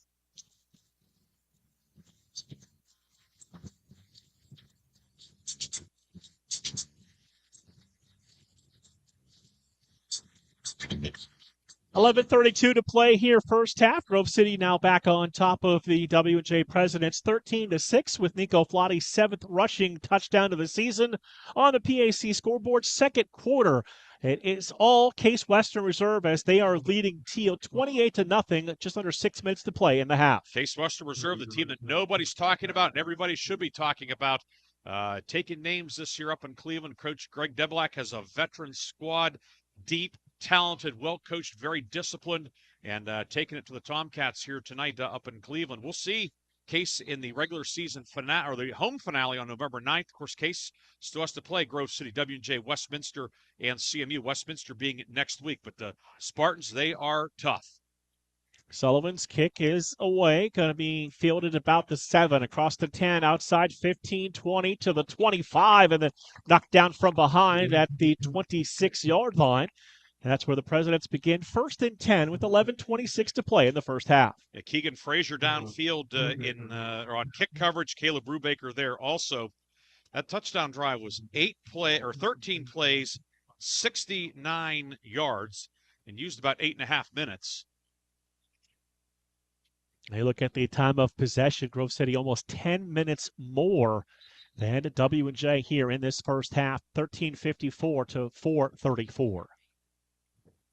Sometimes time of possession can be a misleading stat in a football game. Tonight, I don't think it's going to be. So far, it is not. Pew will have 3 receivers in the formation. All to the left side, single tailback behind him. Play clock down to 10 seconds. They're going to run a little option pitch to the short side.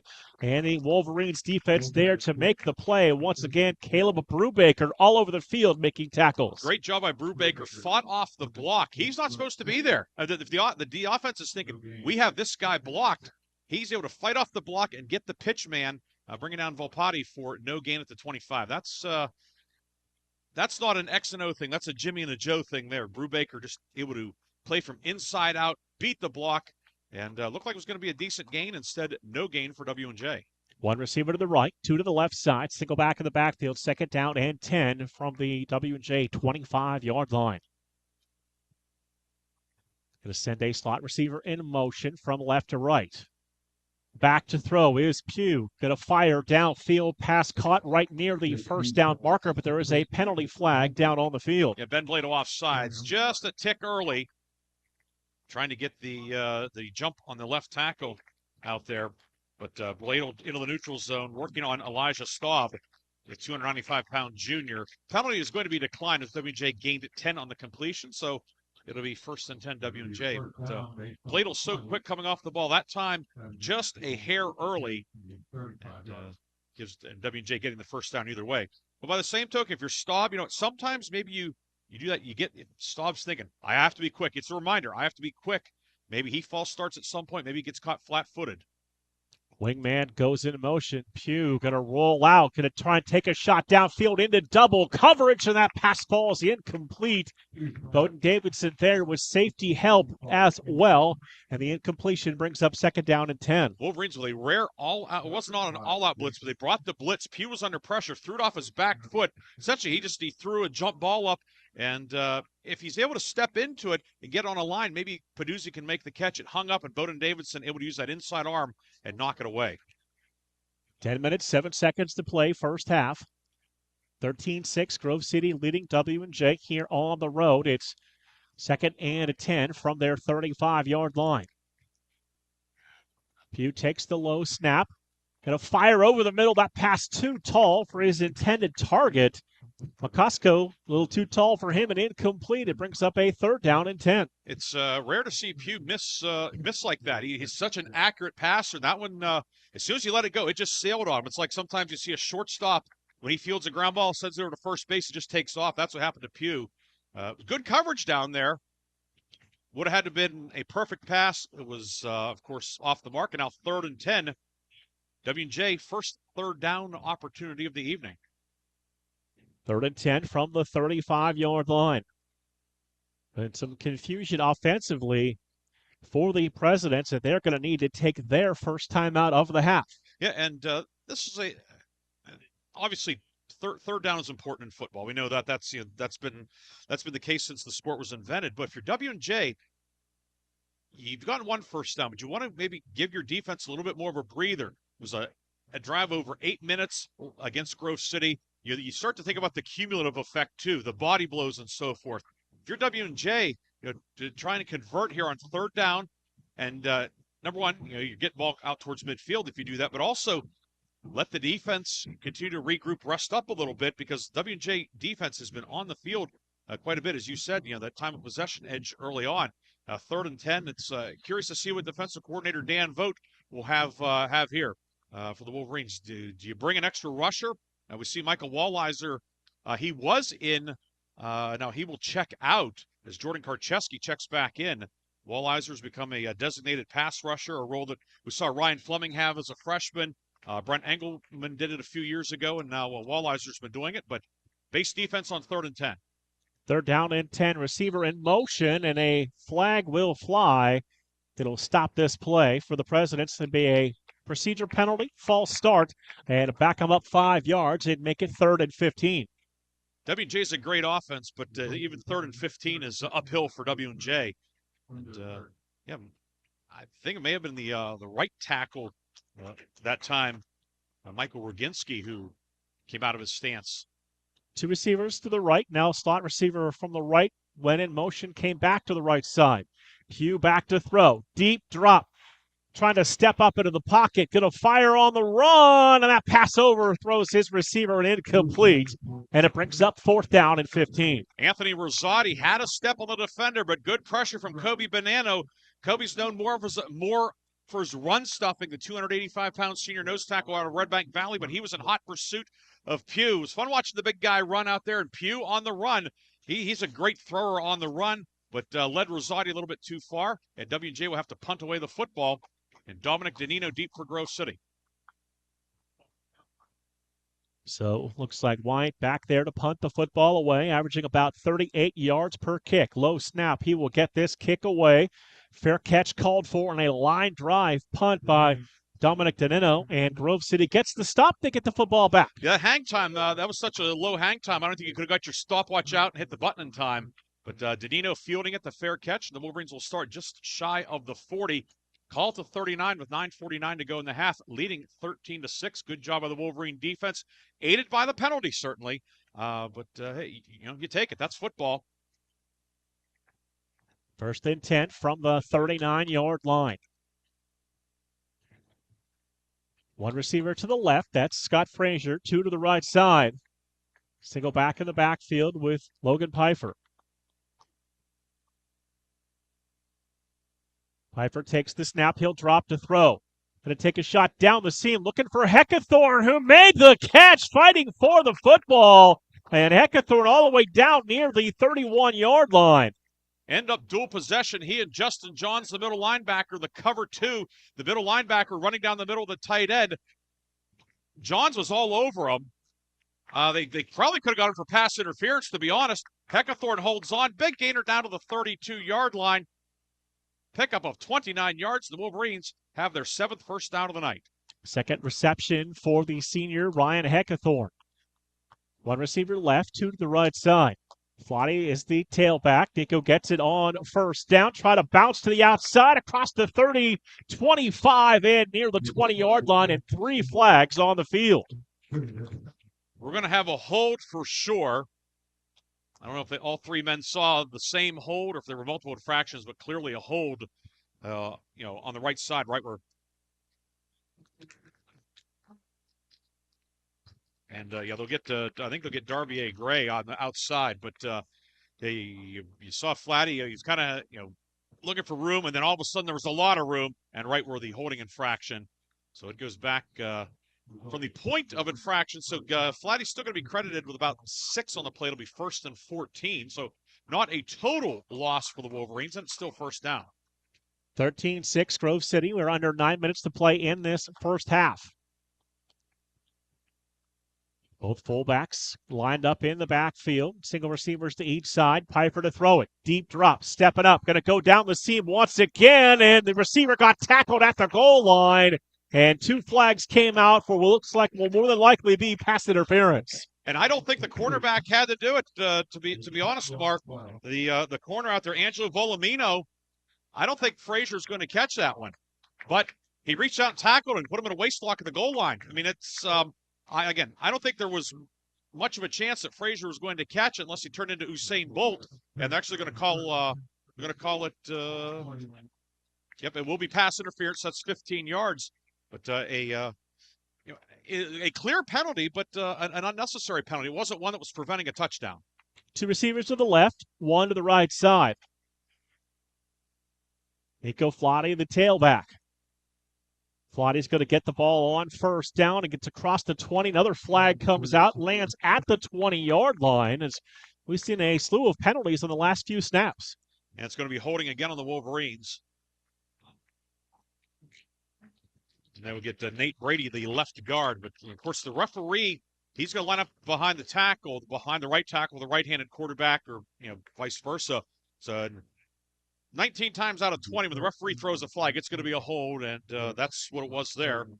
So mark off of about 8-9 yards. So a short gain.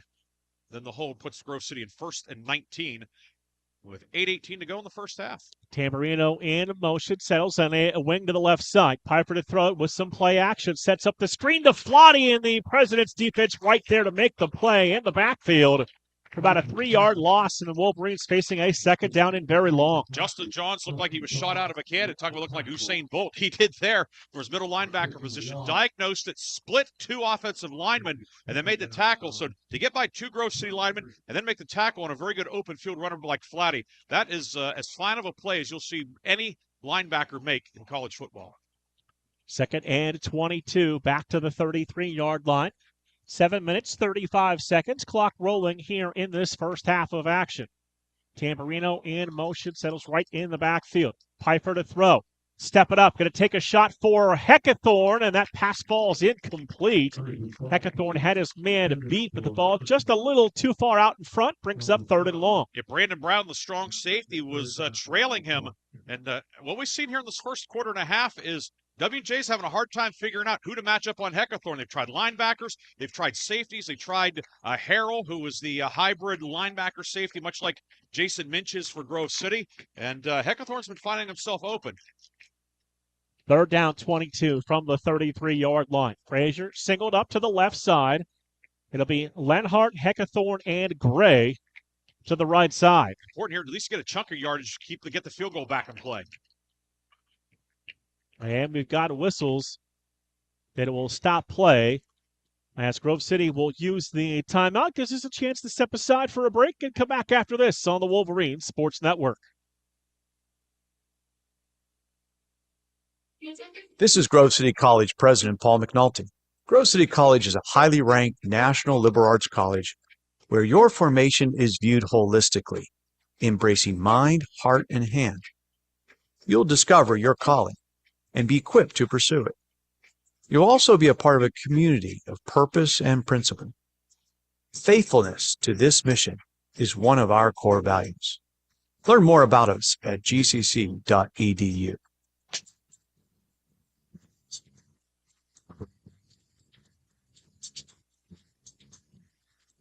Coach Donato using a timeout that'll leave the Wolverines with 1 as they face a big 3rd down conversion. Grove City 4 of 6 on 3rd down so far tonight. This one's 3rd and 22, though it's a 33. Realistically, we're thinking you get about say 10 or so here. It gets you to the 23, make a field goal of 40. I think again, you'd love the touchdown to the first down, but at least get 8, 9, 10 here. Give yourself a legit shot. to get 3 and make it a 10-point game.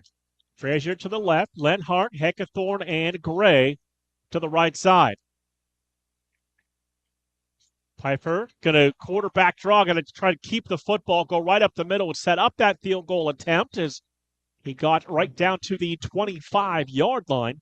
Sullivan's long for the year, 41 yards. So this will be 42, 43, depending on where the spot is. Key thing right at the end of that, at the end of the run. Pfeiffer going down, started to lean to his right instead of being close to the hash. He's almost dead center in the field. He's probably a yard to the left of the center of the field. So Sullivan attempt a field goal, 42 yards. The wind really negligible tonight here at Cameron Stadium. In fact, the flag's hanging limply. Sullivan 4 of 5 on the year. Fairbank to hold. Sullivan's kick has the distance, and that kick is good. So Sullivan sets a career-long field goal, and the Wolverines add 3 more onto the board and now lead WJ 16-6. Yeah, great third down play. You think, well, you came up 13, 14 yards short. You got into field goal range. If you only get 2 or 3 there, do you try a 47 or 48-yarder? I don't know that you do. Certainly he had the leg for it, but you don't know that necessarily because what he does in pregame or in practice or so forth. That's different than with 10 guys in the black jerseys coming after him. Sullivan, he put a charge into that one, and the Wolverines make it a 10-point game. And that's one of those expressions you always hear in sports, especially college football, knowing your personnel, knew what they had to get to feel comfortable to attempt that field goal. Yes. And that's where the being backed up, the Wolverines, you said knowing the personnel. All right, 3rd and 22. You're probably not getting 3rd and 22. That's realistic. You're not in a spot where you have to get 22. You'd like to, certainly, but knowing the personnel and being able to get the necessary yardage, kick the field goal, make it 16-6. Sullivan set to kick the football back to the President's clear, 62 degrees as we've got 6 minutes and 40 seconds to go here in the first half. Line drive kick that's going to go out of bounds at the 18-yard line, and this is going to give W&J pretty good field position for their next possession. Yeah, Presidents likely will take it at the 35 instead of asking for the re-kick. And that time Sullivan just probably one of those ones maybe a little bit amped up because of the field goal and almost tried to kick it too hard. He was trying to kick it to the high jump mat down behind the goalpost. Yeah, just pulled off on it, yanked it out of bounds, and W&J will begin this drive at the 35-yard line. 6:40 to play, first half, 16-6, Grove City leading W&J. Jake Pugh and the offense back out on the field for the Presidents. Pugh takes the snap, fakes the handoff, fires the slant, receiver makes the catch and drives right down near the 45-yard line. That's a gain of 10 and a first down for W&J. That's John Peduzzi on the reception. Peduzzi, we've called his name a lot. 4th catch of the night. He, of course, caught the touchdown. We did check the video, and he did have a foot clearly in. It was just a heck of a catch. Great coverage by the Wolverines on the touchdown. But Peduzzi, the touchdown, and he gets a first down here. Pugh back to throw. Ben Bladel facing some pressure as that pass was fired downfield, and that will fall incomplete. Bladel trying to get into the backfield, but just couldn't quite break free, but the pass thrown away. It's 2nd down and 10. Good pursuit from Bryce Sponek as well. Sponek sack and a half last week against Carnegie Mellon. And the intended receiver down there, McCosco, nearest man to it was Shea Aiken as Pugh just kind of threw that one up and it landed incomplete. Pugh 8 of 14 throwing the football here in the first half so far. 2 receivers to the right, wing and a receiver to the left side. Pugh takes the snap.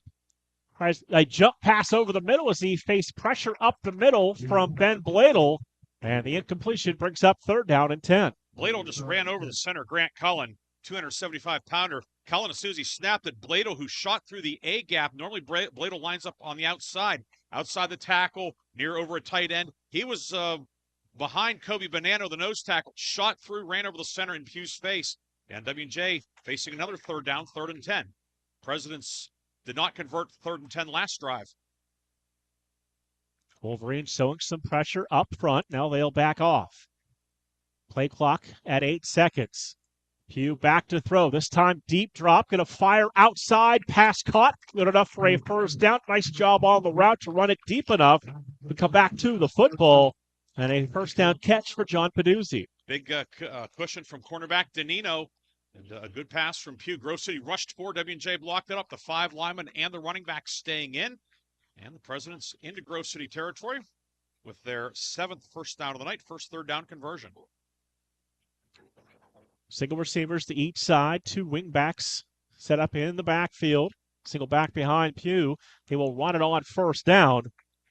And that's Kobe DeRosa, number 2, getting his first carry of the night across the 40 and down to the 39-yard line. Nothing fancy there from DeRosa. Got the ball, went downhill, and gets 5 to the 39-yard line. We've seen DeRosa, we've seen Volpata, we've seen Patricic, and right now it's DeRosa, the feature back. Gain of 5, 2nd and 5 from the 39-yard line. Pugh takes the snap. Going to fire the slant. Pass caught, and the defensive back right there, Bowden Davidson, to make the tackle at the 32-yard line. McCosco again on the slant. W&J, the timing has been good, but as you'd expect with Pugh and his outside receivers, Grove City giving cushion on the outside, and W&J taking what the defense is giving them, and it's another first down to the 32-yard line. 4.5 minutes to play here in the first half. Grove City 16, W&J 6. Presidents on the move at the Grove City 32-yard line. Single receivers lined up to each side. Now they'll move receiver slot to the left, right on the hash marks. Pugh, play action. Going to take a shot downfield. Has a receiver open. The ball was underthrown and gave Bowden Davidson time to recover and knock the football away. Might have given Bowden Davidson time to commit pass interference as he hit Peduzzi before the ball got there. But the officials that were there did not call it, and it's going to be second down. W&J sideline, a couple of the guys protesting, but it looked like he was a little early, but hey, W&J got away with 1 too, so call it even. Second down and 10, 4:05 to play in this first half. Pugh going to get the play call from the sidelines. He'll set up with a running back to his left side. And 3 receivers to the left as well. Going to look that way. Going to fire that way. Ball deflected up into the air and just falls harmlessly to the turf as a little extra mustard on that fastball. If McCosco hangs on to it, it's probably a touchdown. W&J, it's been rare for them to use the trips look, but they had all 3 receivers. McCosco was the middle guy. Rosati was the inside receiver. McCosco outside. Peduzzi in the slot. Peduzzi went deep. The skinny post by McCosco. He was open as Rosati cleared underneath. But now 3rd and 10 again. Same look with trips to the left side. Pugh looking that way, standing in the pocket, firing downfield, and that pass is going to be tight-roped down the sidelines. And a nice catch coming back to the football. That's Peduzzi again, who converts the 3rd down for W&J. Yeah, and give credit to the W&J offensive line. W&J giving Pugh time. He's had a clean pocket more often than not, a couple of big 3rd down throws. And why? He's had time. He has great receivers, but he's been able to make accurate passes because W&J's blocked it up front.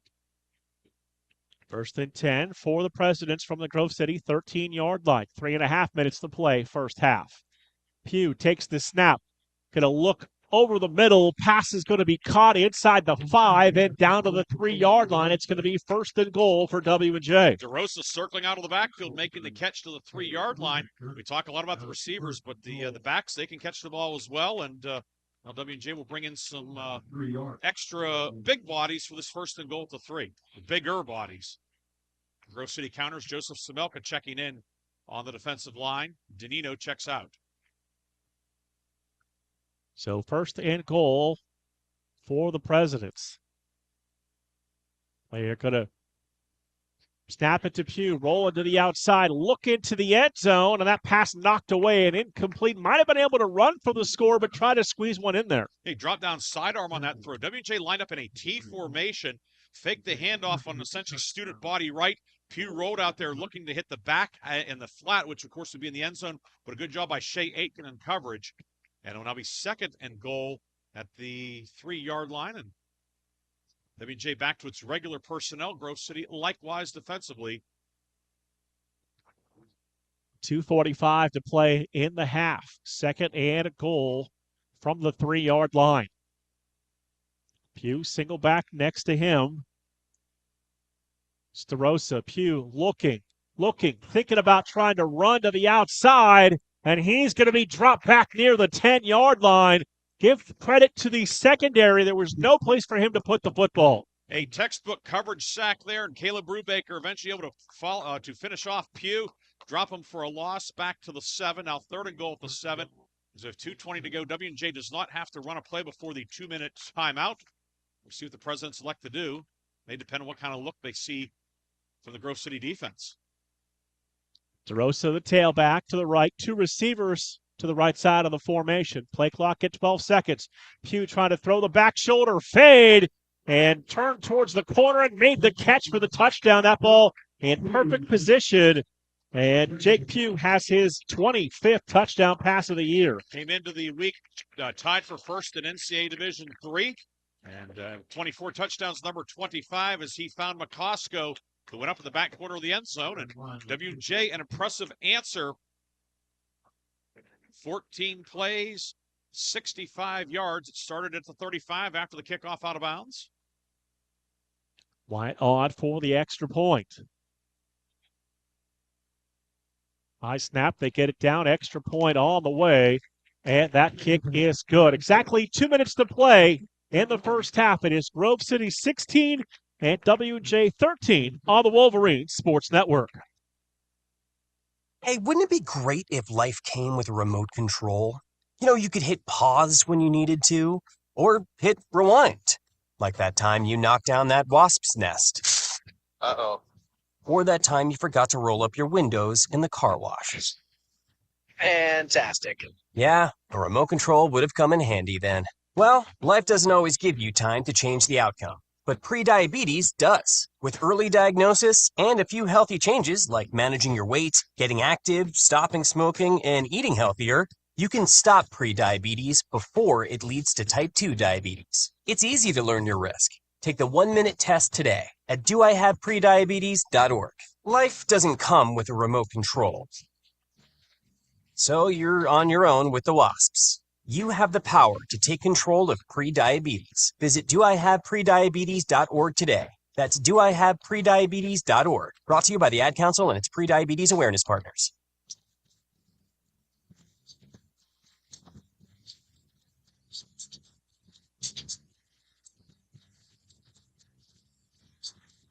Exactly 2 minutes to play here in the first half. Grove City set to get the football back. Coach DiDonato working with 1 timeout here for the final 2 minutes of this first half. But it's been a clear and cool night here in Washington. Again, Grove City back home. 1 o'clock kickoff next week for the Mercer County Cup against the Teal Tomcats.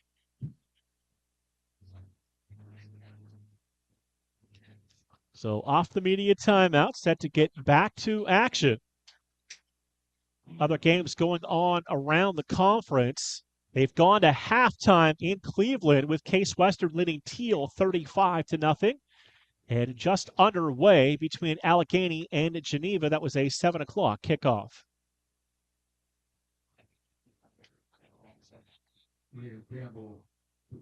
So the President set to kick the football back to Grove City, who have 2 returners back deep, right at about their 5-yard line.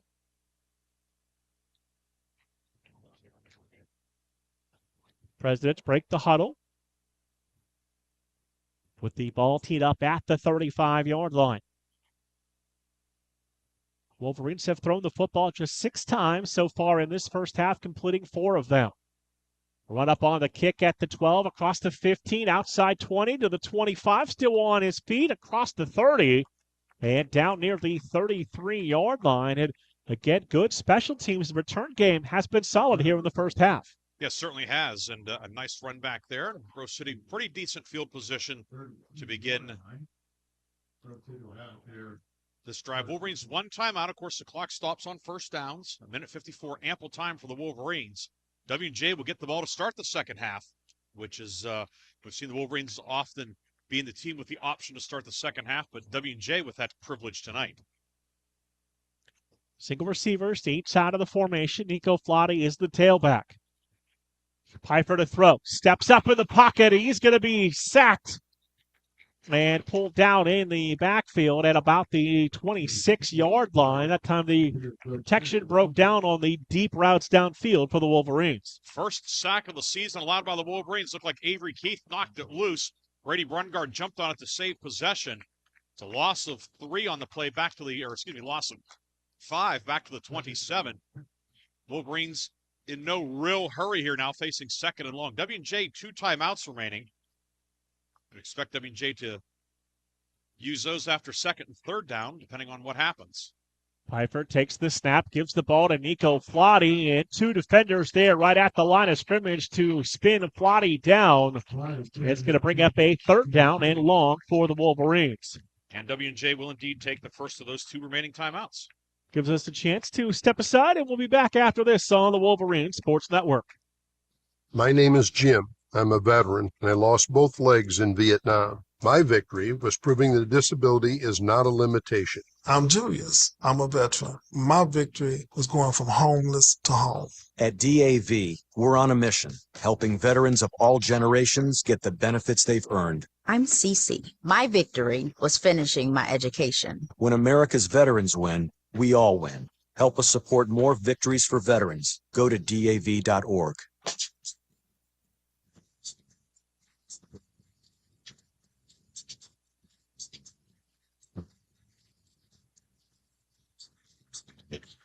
President's using a timeout. They'll be left with 1. Grove City also with 1. 1:08 to play here in this first half, and the Wolverines holding a 3-point lead, 16-13. Third and long, however, for Grove City. 3rd and 16. 1:08 to go. I would be surprised to see this ball in the air. You run here, you're probably looking at having to punt it away, but make W&J use that last timeout. Third down and long for the Wolverines that have 2 receivers to the right and 1 to the left side. Single back in the backfield with Logan Pfeiffer. Play clock down to 14 seconds. Pfeiffer puts Tamburino in motion.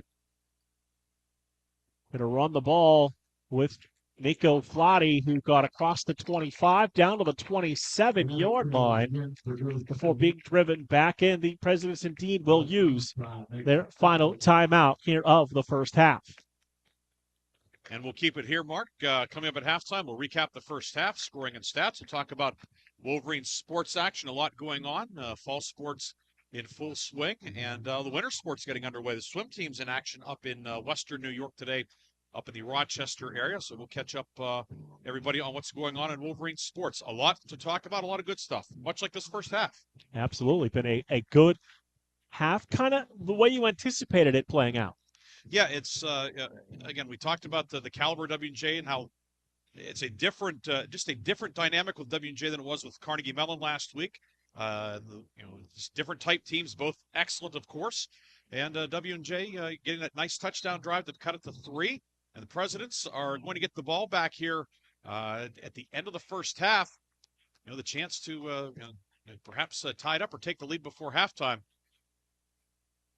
So this will be Bear Bay's second punt. First one went 33 yards. Lambert to snap it. Daniel Bear Bay standing back at his own 14-yard line.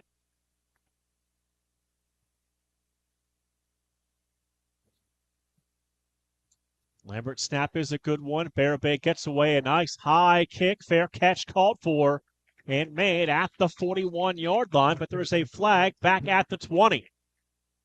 And it's going to be holding, I believe, on Grove City. So now the question is, does W&J want a re-kick or take 10 yards upfield? I'm guessing that they will take the ball at the 50. The punt was fielded at the 40. Add 10 more, and W&J will take over at midfield. As they get Semelka, one of the protectors, with a hold. And W&J will elect to take the 10 yards, which is not surprising. And now, ball to 50 with 56 seconds to go. Now, W&J does not have any timeouts. But again, Clock stops on a first down. You can, of course, stop a spike and so forth. And you think about field goal range. If WJ gets probably 27, 28-yard line, they would certainly be in range for Wyant to take a shot.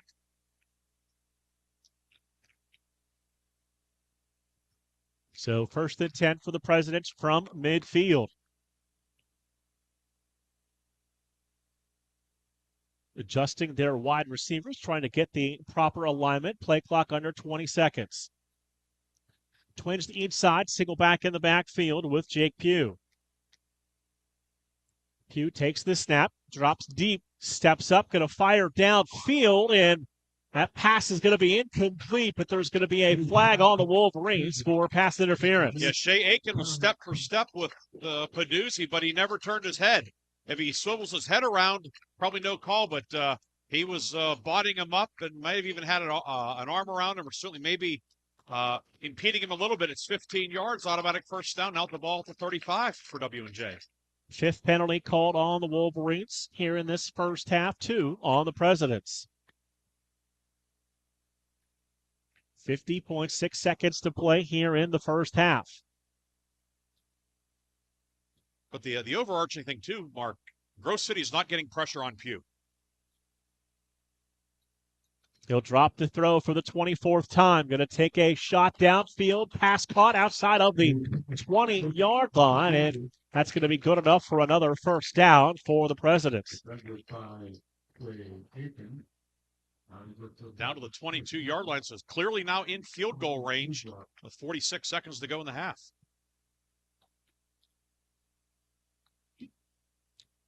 President's going to go right back to the line of scrimmage with 2 receivers to the right, 1 to the left side.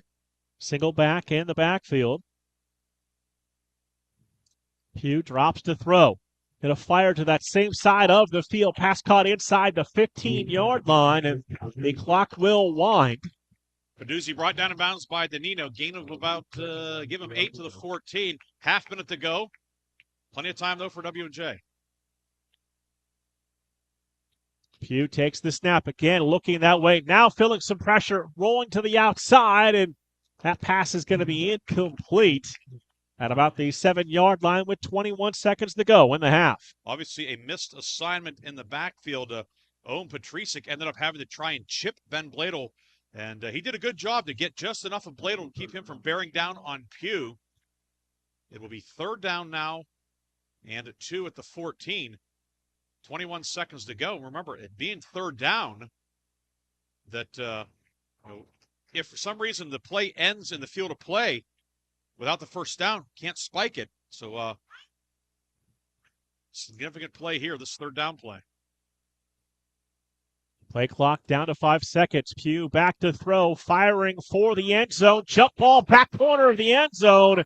And that is caught for a President's touchdown with 16 seconds to go in the half. Oscar went up and caught it at its highest point, the back corner of the end zone, and W&J has taken its first lead of the night, 19-16.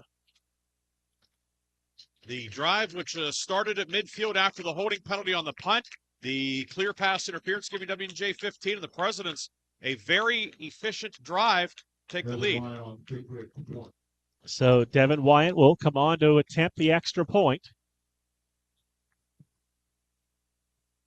Snap is good. The kick all the way, and it is also good. And for the first time tonight, the Presidents have a lead on top of Grove City by a score of 20-16. Yeah, and Jacob Pugh, in plain English, he's had too much time. The receivers are too good. Grove City has a very good secondary, but to have to cover them for that long, if Pugh can just sit back there, it's making a problem. It's been a problem here in the first half for Grove City. Pugh has already thrown it 27 times, completing 16 of those, right around a 60% clip for 3 touchdowns. He has been sacked 1 time. Yeah, and there's not been a lot of pressure otherwise. He's been flushed out on a couple of occasions, but all in all, W&J has done a good job of that front the line, and then Cernudo or Holmes, whoever has been in at tight end, also doing a good job protecting Pugh, keeping him. I know it's turf, but they're keeping him clean. So Presidents will kick the ball back to Grove City, who has 1 timeout.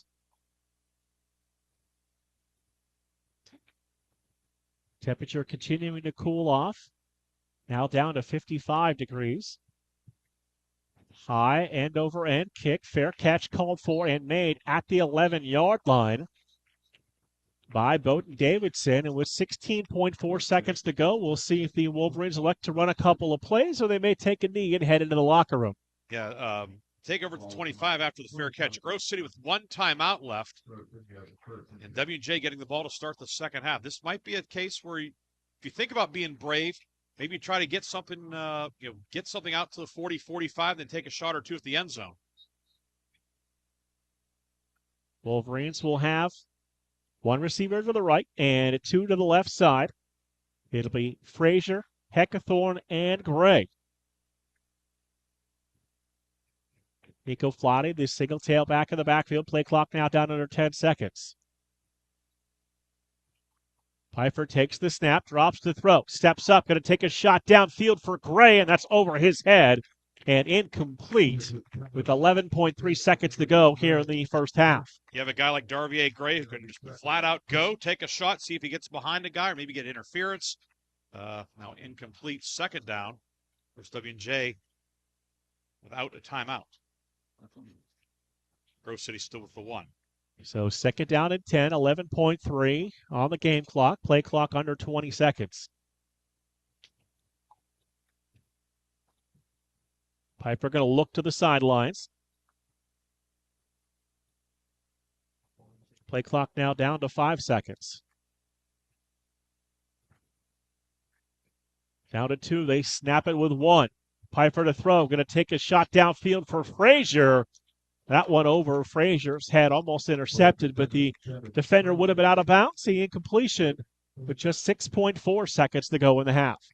Taking a couple of deep shots, and now third down here. I think this might be the case now. Take a knee, go to the locker room. You took a couple shots, came up empty. You don't want to end up perhaps gifting W&J something here right before halftime. So third down and 10 with 6.4 seconds to go. Going to bring everyone in tight. Single back is Flotti. Pfeiffer under center. He will take that knee. And we will head into the locker room. We've come to the end of the first half. Our score here at the break. It is W&J leading Grove City 20-16. Wolverines trailing here at the half, and the Presidents will get their hands on the football to begin the third quarter. Coming up at half, we'll take a look at some of the individual numbers, the team numbers, and what is going on around the world of Wolverine sports. We'll get all that for you and a whole lot more as we will take a halftime break and come back with more here on the Wolverine Sports Network. Grove City College is a Christian college where you'll be challenged academically and nourished spiritually, where you can determine your calling and understand how to pursue it, and where you'll be a part of a community of purpose and principle. An excellent education is at the heart of the Grove City College experience, coupled with a commitment to faith and a mission to keep higher education affordable. I'm Grove City College President Paul McNulty, inviting you to visit gcc.edu to learn more. My name is Jim. I'm a veteran, and I lost both legs in Vietnam. My victory was proving that disability is not a limitation. I'm Julius. I'm a veteran. My victory was going from homeless to home. At DAV, we're on a mission, helping veterans of all generations get the benefits they've earned. I'm Cece. My victory was finishing my education. When America's veterans win, we all win. Help us support more victories for veterans. Go to DAV.org. Hey, there he is. How's it going? I'm having a stroke. Are you going to shake my hand or what? I'm having a stroke. Wow, you're not even moving your arm. I'm having a stroke. Are you okay? I'm having a stroke. Your face looks weird too. I'm having a stroke. Are you having a seizure or something? I'm having a stroke. When someone is having a stroke, they may not be able to say it with words, but their body language will tell you loud and clear. I'm having a stroke. You just need to know the sudden signs. Look for FAST, F-A-S-T. F, face drooping. A, arm weakness. Or S, speech difficulty. Then T, time. Time to call 911 immediately, because the sooner they get to the hospital, the sooner they'll get treatment. And that can make a remarkable difference in their recovery. Know the sudden signs: face, arm, speech, time. Spot a stroke fast. Visit strokeassociation.org. Brought to you by the American Stroke Association and the Ad Council. You don't usually get a stock tip from a 16-year-old, but I'm here to tell you about a different kind of stock. It's called Better Futures, a stock for social change that's not about making money. Instead, you invest to help students like me go to college, which ends up making the future better for all of us. My name is Alicia, and I'm your dividend. Invest in better futures with UNCF. Visit uncf.org/invest. A mind is a terrible thing to waste, but a wonderful thing to invest in. Brought to you by UNCF and the Ad Council. When I was little, I didn't talk for a long time. I was sensitive to lights and sounds, so I built secret hiding places where they couldn't get in. Sometimes I do the same things over and over, until one day I found out I had autism. My family got me help. Slowly, I learned how to live with it better. Early intervention can make a lifetime of difference. Learn the signs at autismspeaks.org/signs. Brought to you by Autism Speaks and the Ad Council.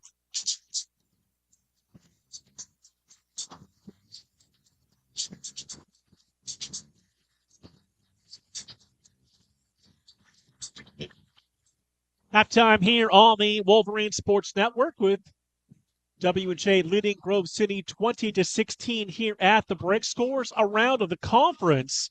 Couple of finals already this afternoon. Waynesburg beating Bethany 34-14. Westminster shutting out St. Vincent by a score of 56-0. Games in progress across the conference. Early third quarter, Case Western leading Teal 42-0. And Allegheny and Geneva, it is Geneva 13-0 over Allegheny as they start quarter number 2. And here, of course, W&J scoring a couple of touchdowns in the second quarter to pull ahead of Grove City 20-16 at the break. This first half, kind of a lot of what we thought of, Mark, the deciding factor, the big thing is W&J's offensive line doing a terrific job of protecting Jacob Pugh. If Grove City's going to come here and get the win, Wolverines have to get pressure on Pugh. Grove City's moved the ball with the ground attack. They've done a good job with that. Hit some passes as well, but just simply not enough pressure on Pugh. And he's put together a very fine first half here, giving W&J a 20-16 lead. 16 of 27 for 177 yards and 3 touchdowns. And it's been, for the most part, the quick passing game. Yeah, quick passing game with the McCosco and Peduzzi, whether it's the slants or the in routes, and then they hit a couple along the sideline as well. But they've done a good job of getting open, and Pugh's been able to put the ball in the money because he's had time. And you give receivers of that caliber and a quarterback of that caliber time to connect, they're going to connect. Second half, we'll see what the Wolverines do defensively. Do they change up some pressures? Do they bring an extra guy? Change something on the back end, try to give Pugh a different look, but try to confuse W&J perhaps. But a lot to talk about in this first half, certainly, for both sides. Absolutely. Looking at the first half scoring, a recap, Wolverines took advantage of a fumble, and it started a drive inside the 5-yard line. Logan Pfeiffer's 1-yard touchdown run. Sullivan's extra point was no good. A 4-play, 5-yard drive that took 2 minutes and 3 seconds off the clock. Wolverines had an early 6-0 lead. Presidents came right back to tie the game up at 6 as Pugh found Peduzzi for a 10-yard touchdown. The extra point missed for the Presidents, capping a 9-play, 79-yard drive that took 4 minutes and 3 seconds. Nico Flotti would score for the Wolverines at 11:32 of this first half. Flotti capping a 13-play, 69-yard drive that took 8 minutes and 23 seconds. Sullivan's extra point gave Grove City a 13-6 lead.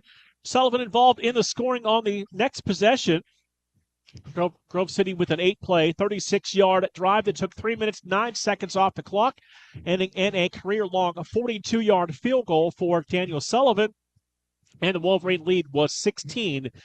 Presidents had the next 2 touchdowns, came at the 2-minute mark. Jacob Pugh, a pass to Mason Kasparik, a 7-yard touchdown. The extra point was up and good, and the Grove City lead was down to 16-12. And then with just 17 seconds to go in the half, Pugh would have his third touchdown pass of this first half. Extra point made it 20-16 in favor of the Presidents. That a 5-play, 50-yard drive that took just 40 seconds. That's where we are at the half with W&J up on Grove City by 4. Yeah, a lot to talk about. Pugh having the good first half there. I know you have the stats here. Apparently, it must be tight here. They can only spare us one stat sheet. Just razzing the athletic director here about that. But W&J 177 passing yards, 189 to 120, outgaining the Wolverines, and 13 first downs for W&J. W&J leading the country in first downs on the season. All in all, good first half football between two very, very good football teams. Yeah, definitely. It's been a close, well-played first half of action. And, of course, we mentioned the Presidents are going to get the football to begin this third quarter. And so much going on across the realm of all of the fall sports for the Wolverines. And we will talk about all that when we come back, Mark. We'll do that right after this break here on the Wolverines Sports Network. I'm Sally, a volunteer at United Way. I'm asking people around the neighborhood what they think this place needs. Excuse me, hi. What do you think this place needs? I'd like to see more parking. More playgrounds. Free movies. Oh, that's easy. Better restaurants. And you, what do you think this place needs? This place? Oh, more ice cream trucks. Okay. How about you? Wi-Fi everywhere? I was thinking more money in the pockets of local families come tax time. Can I change my answer? I was just kidding about the ice cream. Oh, that's way better. Now that you mention it. When it comes to getting better tax refunds into the hands of local families, what this place needs is you. To donate or volunteer, go to unitedway.org. Because great things happen when we live united. Brought to you by United Way and the Ad Council. This is the news. This morning, we are saluting the 2.2 million women who have joined in the war effort. They now make up 37% of the workforce, changing their role forever. The prestigious Harvard Medical School is breaking ground today, opening its doors to new female applicants. Today, little girls all over the world look to the sky, where the first woman is now in space. Military stereotypes are challenged today with the trailblazing promotion of a U.S. female officer to 4-star general. It was just announced that the vast majority of last year's doctorate degrees were earned by women. We've come so far, but our news is changing for the worse. More women die from heart disease and stroke than men, even though it can be prevented. Make a change at goredforwomen.org today. Brought to you by the Ad Council and the American Heart Association's Go Red for Women. Chris, can you put the video game controller down for a second? I can talk and play. Oh, I'm totally annihilating this punk kid in Nebraska. I just feel like you're not acting like a grown-up in our relationship. Am too. Well, you still ride your skateboard to work. There's the comic book collection, the race car bed. Look, I'm young at heart, but I put money into my 401k every paycheck. I picked up a few savings tips at feedthepig.org. I have control of my financial life now, and that feels pretty grown up. Put away a few bucks, feel like $1 million. Putting some money from every paycheck into a savings account or contributing to your 401k can make a big difference later. For free ideas and easy tips on ways to save, go to feedthepig.org. That's feedthepig.org. So, I bet I look like a grown-up to you now. Well, except for the footy pajamas, I'd have to agree. This message brought to you by the American Institute of Certified Public Accountants and the Ad Council.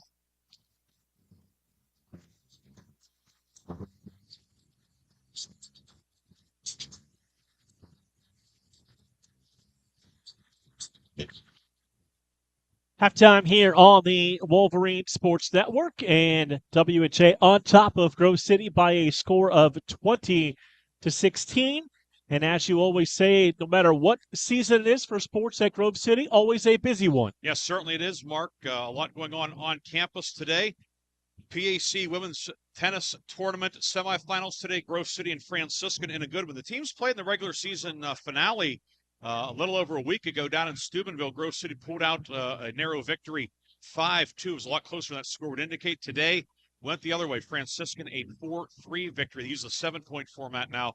Franciscan won 2 of the 3 doubles matches to get the doubles point. Each team won 3 singles matches. So it's Franciscan slipping past Grove City 4-3. So Franciscan will play Allegheny Monday in the conference tournament title match. The weather earlier in the week affected the tournament, so it was pushed back. Semifinals were today, championship now on Monday. Grove City volleyball team at home today hosting Teal. That's where I was before we got on the road and came down routes or Interstate 79. Grove City fell in 4 today to Teal. And a marathon. If you can have a marathon 4-setter, we had it today. 34-32, 19-25, 25-20, 26-24. Teal getting the victory in that one. Grove City now 3-2 in the PAC. All 3 wins coming on the road.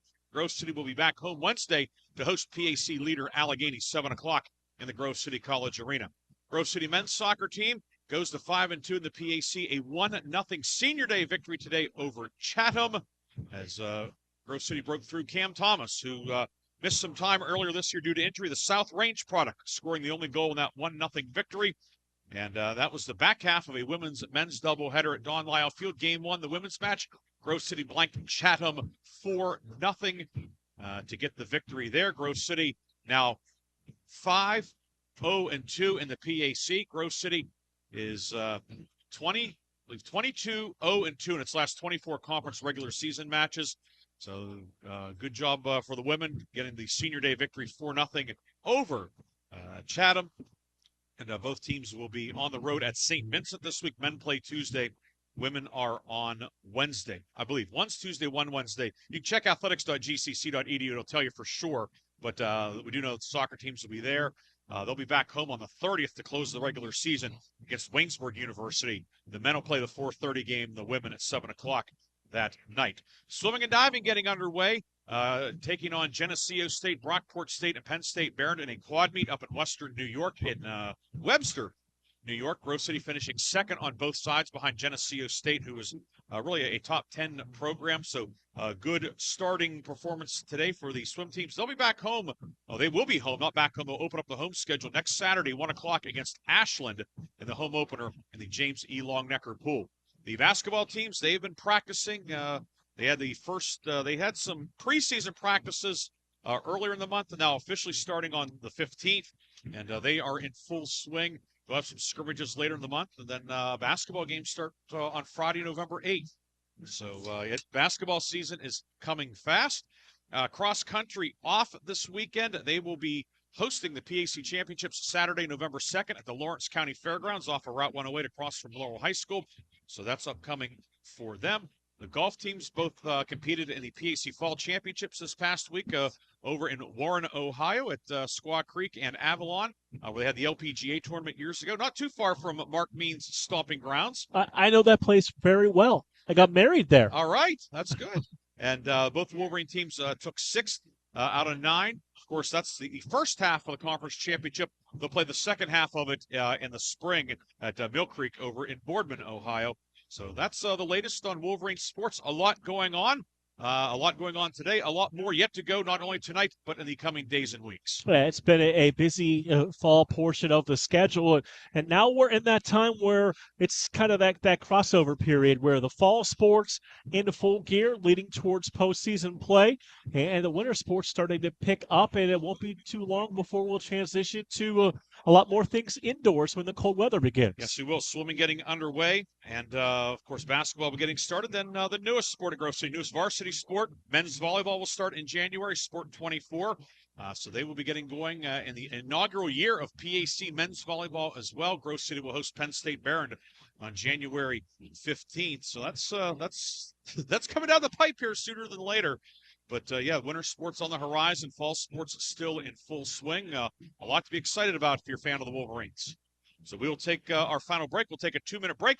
Mark and I will come back with the third quarter. Wolverines trail 20-16 on the Wolverines Sports Network. Welcome back to the Dog Show. Up next, we have Satchmo. Satchmo is a member of the Shelter Pet Group. That's right, a group known especially for their couch-snuggling, ball-chasing, face-licking, tail-wagging, backyard-hanging, and, of course, companionship. And what breed would you say Satchmo is? I'd have to go with maybe a lavish terrier-hound chihuahua-looking kind of mix. Tremendous dog. I'd also like to point out Satchmo's coloring, a white, gray, brown, black brindle, simply marvelous. You know, it's such a treat to watch a dog like this. Let's see him in action. Look how he makes eye contact with his person. That's actually known as the treat stare. How intuitive. And now he appears to be excitedly turning in circles. The happy dance, so common with this group. And finally, the loving face lick. It's great how he just gets in there and, well, licks. Fantastic. But really, the best way to know an amazing shelter pet like Satchmo is to meet one. Visit theshelterpetproject.org today. Adopt. Brought to you by Maddie's Fund, the Humane Society of the United States, and the Ad Council. This is why you work so hard to pay the mortgage. Because home is more than four walls and a roof. It's that porch swing on a summer night. It's pajamas with feet and everybody over for Sunday dinner. And that old stuffed chair in the living room you just can't get rid of. This is why you work a second job. This is why you learn to fix things yourself, so you could save on repairs. Because home is your place, your memories, your family sleeping in their own beds at night. And that is why we want to help. We are making home affordable, a free government resource that can make paying the mortgage easier. And now even more options are available. Call 888-995-HOPE today. That's 888-995-HOPE. Or visit makinghomeaffordable.gov. Good night, Mama. This is why. Brought to you by the U.S. Treasury, HUD, and the Ad Council.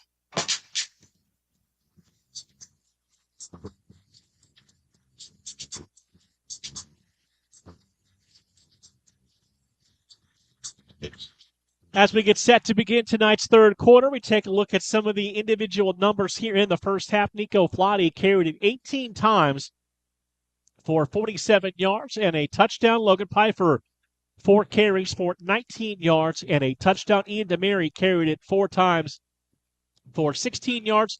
Pfeiffer through the air, 4 of 8 for 38 yards. No touchdowns, no interceptions. He was sacked 1 time. Leading receiver in this first half of action, Ryan Heckathorn had 2 catches for 37 yards. Scott Frazier had 1 catch for 4 yards. Nico Flotti had 1 reception for -3 yards. Leading tacklers in the first half, Brubaker leading the way for Grove City with 6. Bowden Davidson, Dominic Danino each in with 4. Jack Jolly had a pair of tackles for the Wolverines. Team numbers for Grove City: 8 first downs in that first half. They ran the ball 27 times for 82 yards. Overall, Grove City 35 plays for 120 yards. W&J 33 plays, for 189 yards. Time of possession, it's gotten a little bit closer. 18-23 for Grove City, 11-37 for the Presidents. Grove City 4 of 9 on third down. 4. The Wolverines 1 of 1 on fourth down. The Presidents did not attempt a fourth down conversion in the first half. Both teams successful in the red zone. Grove City 2 of 2 and W&J 3 of 3 in the red zone here in the first half of action, as we are just moments away from getting tonight's third quarter underway, as Grove City will be on defense to begin tonight's third quarter. Presidents won the top and gave Grove City the football to begin the game. So we are just about ready to get back underway here in the second half of action. Moment to look at some scores around the conference. Under 7 minutes to play, second quarter, Geneva leading Allegheny 20-0. And under 6 minutes to play, third quarter, Case Western leading Teal 42-7. Here it is W&J 20 and Grove City 16, and we are underway in the third quarter of play. And a fair catch called for and made right about the 11-yard line. Mildly surprised at the fair catch mark. It was Volpati fielding it there, and he had some room, but apparently that's something that that Coach Sirianni, they talked about. We're going to fair catch this, take over the 25-yard line. And, yeah, again, I was a little surprised to see the fair catch, but the Presidents will take over. Maybe it's a case of wanting to manage the lead. You don't want to return, maybe get cut down at the 18 or a penalty. WJ, wanting to, play it a little safe, not exceptionally safe or very conservative, but just certainly I would say, a safe decision. Few single receivers to each side of the formation. They will elect to run it on a first down.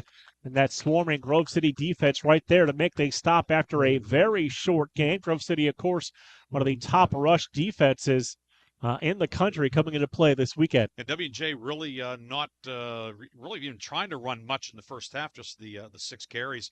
Patty stuff there, ran in right into the nose tackle, Kobe Bonanno, gain of 1. It'll be second down and 9. Again, single receivers to each side, wings to each side, single back in the backfield.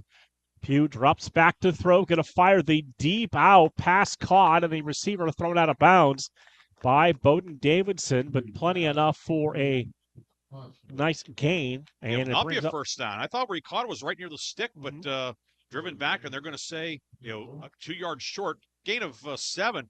Perhaps maybe he didn't quite have it firmly secured on that far sideline. So it'll be third down and 2. W&J that time used both Holmes and Cernito, the tight ends on either side. They were doubling on Ben Blado and keeping Pugh clean again. Pugh drops, sets up the tunnel screen. Receiver made the catch. Made the first man slightly miss, but the tackle spots the football. They're going to say first down. Looked like Hugh was shy in the initial spot, but they will move the chains for the Presidents. A stocking stuffer for W&J on October 19th. It did not look like that Peduzzi got to the 35, but he's given credit for doing so. It'll be first down for W&J at the 35-yard line, and another third down conversion for the Presidents. Now 5 of 6 converting third downs. Trips to the right. Single back in the backfield. That's DeRosa with Jake Pugh. Pugh takes the snap. He's going to run the football. Run it right up the middle, and he got about 2 yards before being driven back. It'll be second down and 8. Nice job by Kobe Bonanno. He didn't make the tackle, but he made the play, clogged things up, and then a double whammy. Jack Jolly and Caleb Brubaker both hitting Pugh and driving him backwards. Pugh's a good runner, but I don't know how much I'd want my quarterback taking solid hits from those two guys.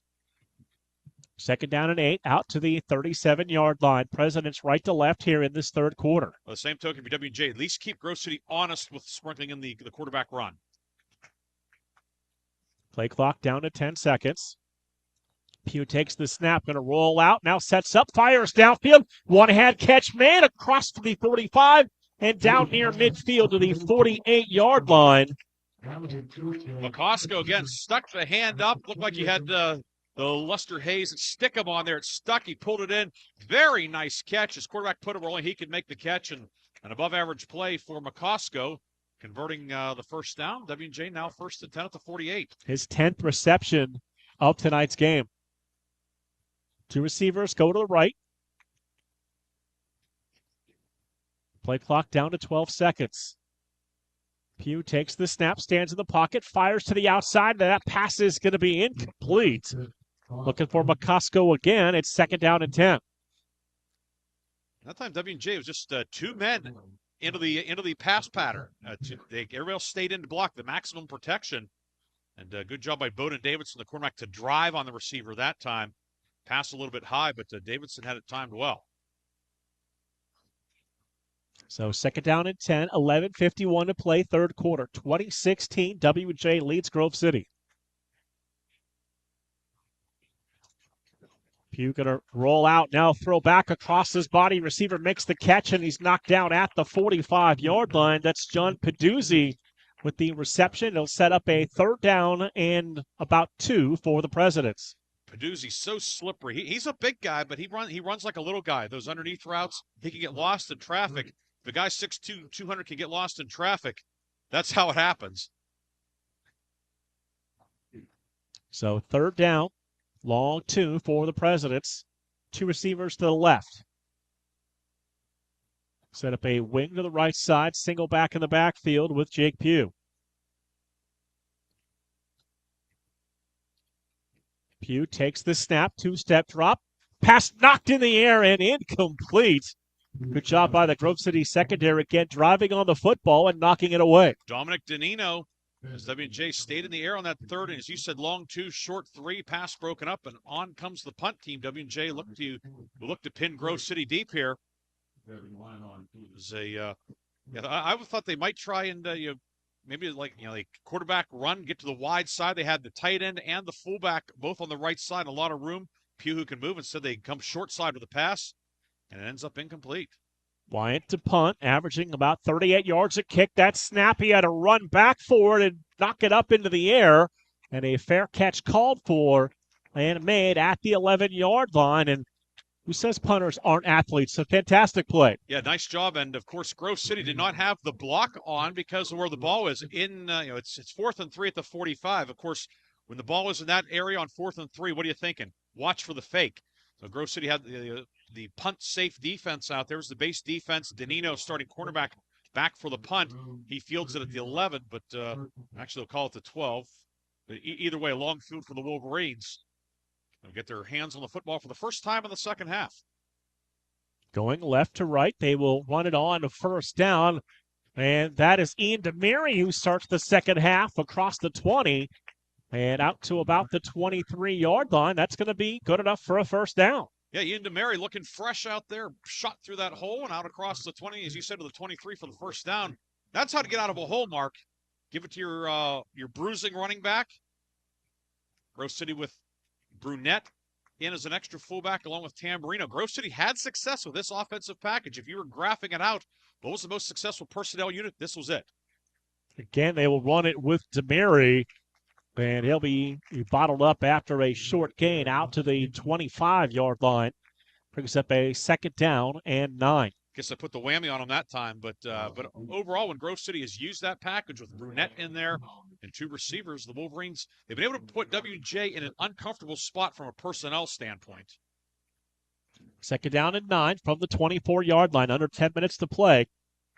Here, third quarter, W&J holding a 4-point lead, 20-16. Pfeiffer takes the snap, turns the ball over, fires downfield, pass caught by the receiver. That is Scott Frazier with just his second catch of the evening, and it sets up third down for Grove City.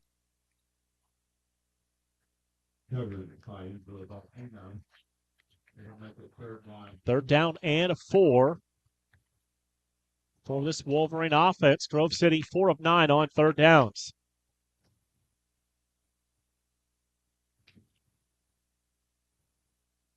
Nico Flotti now the tailback in the backfield. Pfeiffer takes the snap, fires downfield, pass caught. Wolverine first down to the 40-yard line. Ryan Lenhart making the catch, just bodied up on the defender out there. He was covered out on the perimeter by Justin Johns, the middle linebacker. Johns, he's a big boy, but Lenhart's a bigger boy. Got position on him, and Wolverines convert and take the ball out to the 40. One receiver to the left, two to the right side. Single back in the backfield. Wolverines going to stand up, check with the sidelines. Play clock at 14 seconds. It's Frazier outside to the right side. It'll be Heckathorn and Gray to the left. Pfeiffer to throw. Has time. Goes downfield. Frazier got open. Got out of bounds. Got a Wolverine first down to the President's 48-yard line. Now the Wolverine passing game starting to get some rhythm. We saw W&J gain rhythm in the passing game in the latter part of the first quarter into the second quarter. This time Pfeiffer and Frazier, a connection we've seen so often over the last 3 seasons, taking the ball across midfield into W&J territory. One receiver to the left. That's Frazier, Heckathorn, and Gray to the right side. Play clock, 12 seconds. We go under 8 minutes to play here in this third quarter. Pfeiffer takes the snap, drops back, going to look for Frazier downfield. Frazier made the catch and went out of bounds at the 11, make it the 12-yard line. You kind of had a feeling Frazier targeted 3 times in that first half, had 1 catch. He would be much more involved in the second half. And he has been. The nice catch and run along the sideline. If he's able to keep his balance, it's a touchdown. But he takes the ball to the 12. The Wolverines are knocking on the door. With 7:35 to go in the third quarter. Drive starting back at the 12 after the punt. Receivers to each side of the formation. Both fullbacks in there, Tamburino and Brunette. Ian Demiri, now the tailback, 2 yards deep behind Logan Pfeiffer. They snap it with 10 seconds, give the ball to Demiri, and Demiri gets bottled up after a short gain down to about the 11-yard line, sets up second down and 9. He was just about a quarter step late, cutting back to his left. And you wonder again, if he's fully 100%, he probably does. He's certainly looked pretty good tonight, but cut down for just 1. As it was Dietz able to knife through and fought off the block, and Dawson Dietz, 6 feet, 245, but it's just that quick twitch in there and able to get his hand on the ankle and bring down Demiri. Give it to Nico Flotti, trying to bounce to the outside. Flotti continues to drive down just shy of the 5-yard line. It'll set up third down for Grove City. Johns again on another tackle for W&J. There's certainly a conundrum here. Wolverines down 4, long way to go, 6:18 to go in the third, but is this 4-down territory? 2 receivers to the left, 1 to the right side. Flotti remains the tailback, play clock at 16 seconds.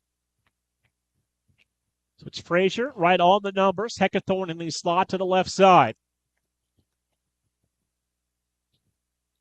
Tamburino in motion. He snapped. Pfeiffer to throw. Hit as he throws, and the pass falls incomplete. And it will bring up fourth down in decision time for the Wolverines. And it will be the field goal unit coming out. So with plenty of time to go in this game, they'll bring on Sullivan to try to cut the lead down to 1 for the Presidents. Sullivan, 5 of 6 field goal attempts, hit his career long in the first half of 42 yards. So Lambert to snap it, Bearbay to hold, Sullivan to attempt the field goal. High snap, they get it down, field goal on the way, and the kick is good. So about a 23-yarder for Sullivan. Draws Grove City within 1 and makes it W&J 20 and Grove City 19. We will step aside for a quick break and come back with more on the Wolverines Sports Network.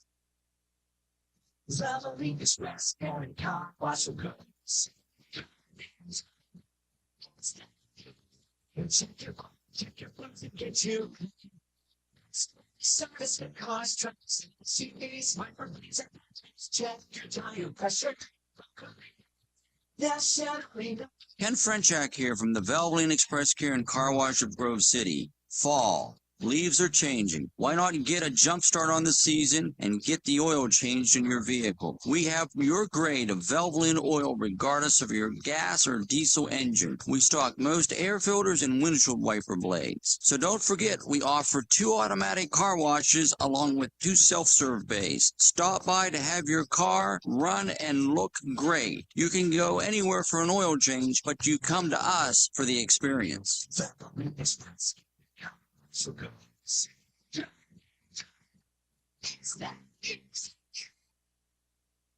5:45 to play here in the third quarter, and Sullivan's field goal draws Grove City within 1, now trailing 20-19. Yeah, tough spot there for the Wolverines. If you don't get it, or then you don't.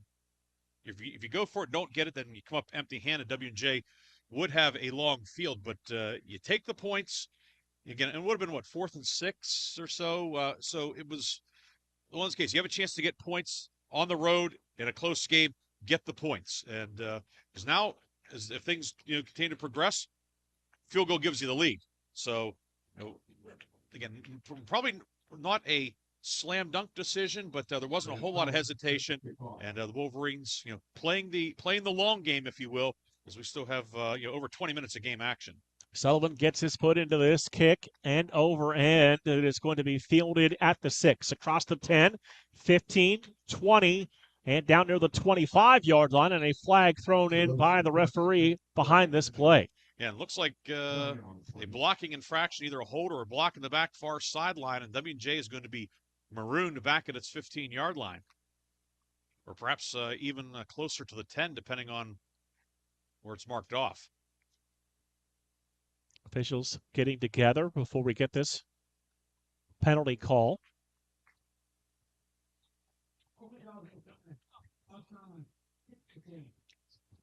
And there was a flag way back upfield. We did not see it, but it was on the near sideline. Grove City was offsides. There was a hold on W&J, so they are offsetting, which means Grove City will re-kick, and that's advantage to the return team. The coverage men have all sprinted downfield and a little bit winded. How often do you see a team getting a second crack at it for whatever reason, for whatever penalty, and can pay off? We'll see what happens here, but this could be one of those plays that you put a star next to. Grove City been penalized 5 times for 50 yards. W&J 2 for 20. Sullivan with his second attempt at this kickoff. And over and kick just about the same area from the 6 across the 10, 15, 20 to the 25-yard line, down near the 27-yard line. And that is where the Presidents will take over off the return. It ends up netting about 2 yards for W&J, but the offsides, that's a tough one if you're the Wolverines. You just stay onside on the kickoff. So in fact ends up being a net of about 12, 13 yards for W&J as the Presidents take over with 5:34 to go in the third. They'll have it first and 10 from their 27-yard line, right to left here in this quarter. One receiver right, 2 to the left. Pugh's going to fake the handoff, fire the pass downfield, and receiver made the catch, but Bowden Davidson there to make the tackle on John Peduzzi after about a 7-yard gain. You hold your breath when Peduzzi catches the ball in space like that. You have to wrap up and tackle. That's what Bowden Davidson did, but 7 yards on the completion, and Peduzzi, 10th catch of the night.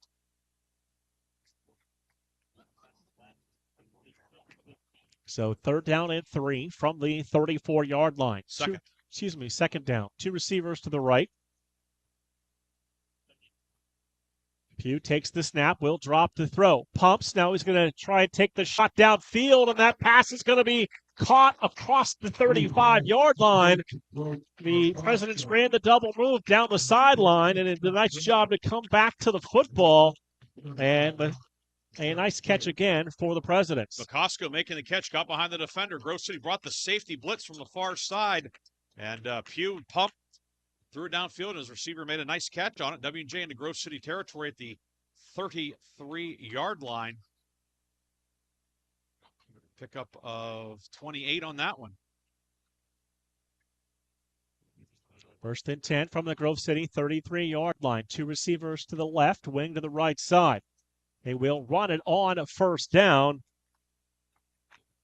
Owen Patricic getting the carry. He'll pick up a couple of yards. Seen a lot of different running backs, but not a lot of carries. Yeah, they just been sprinkling them in there. And really just the ground game overall for W&J, it's mostly just been for just as a change-up. The passing game has been the bulk of it, 35 passing plays so far. And that was just the 9th rushing play of the night for W&J. 2nd and 8 from the 31. Pugh going to roll out. Stepped up into the pressure, fires downfield. The pass is going to be caught. That's McCosco making the reception on Bowden Davidson down to the 23-yard line and a first down. Pugh had pressure in his face. He rolled to his left. The pressure came from the defense's right side off the left tackle, but Pugh able to find his receiver McCosco downfield for another first down. That is the 17th first down of the night for W&J. W&J came into tonight's game leading the country in total first downs, and they've tacked on one more to their ledger tonight. So 1st and 10 from the Grove City 24-yard line. Play clock now down to 6 seconds. Pugh's going to keep it, just kind of flip it ahead to one of the wings. was able to turn upfield for a nice gain. That's Raymond Holmes, the senior from Sierra Catholic, making the reception. And first time in a long time that we've seen the RPO. Pugh, he fakes the handoff rolling left, and then he throws downfield. It's essentially the triple option, but with a forward passing option instead of a pitch back to a back behind him. And Holmes, who's done a good job blocking tonight, he and Cernuto, a big reason why Pugh has been able to stay upright. They throw him a bone, and he gets 7 on the play. Volpatti now at the tailback spot. Pugh back to throw, pumps, steps up, looking to the back corner of the end zone. That pass too tall and incomplete. Danino, good coverage towards the back of the end zone. They were jostling and jockeying, both going up for the football. Some of the W&J folks wanted interference, but there's 2 guys going for the football there. It's going to be another third down. W&J 5 of 7 on third down tonight. 3rd and 3 from the 21-yard line.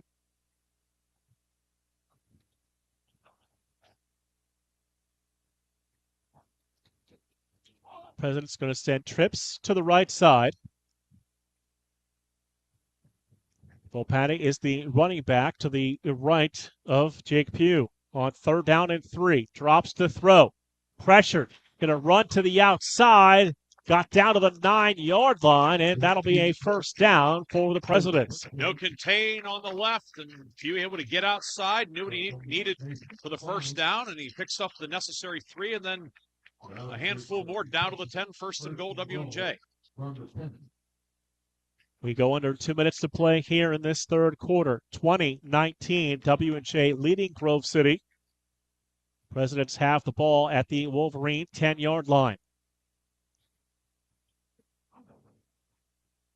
Play clock now down under 10 seconds. Single receiver right, 2 to the left side. DeRosa is the tailback. Now we've got a whistle.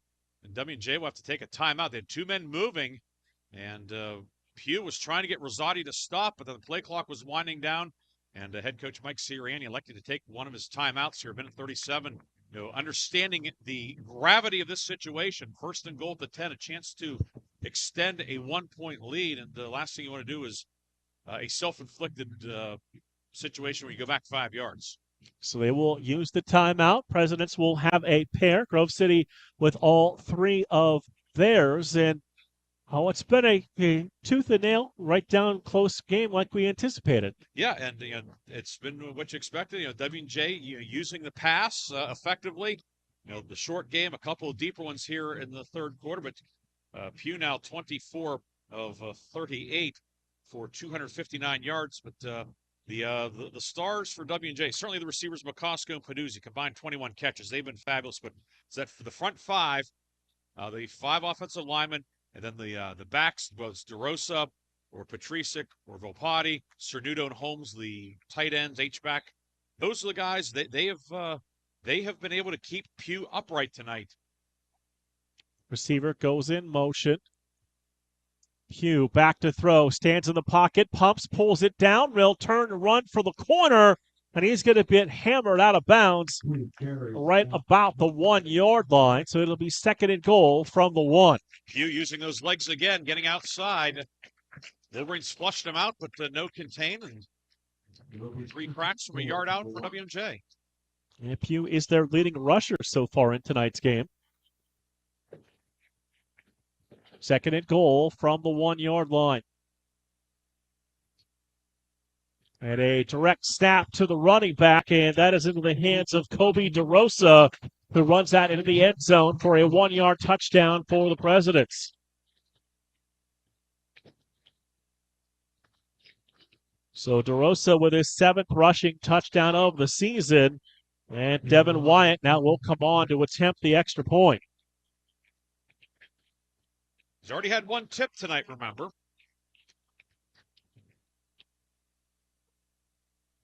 Snap down, extra point on the way, and that one is good.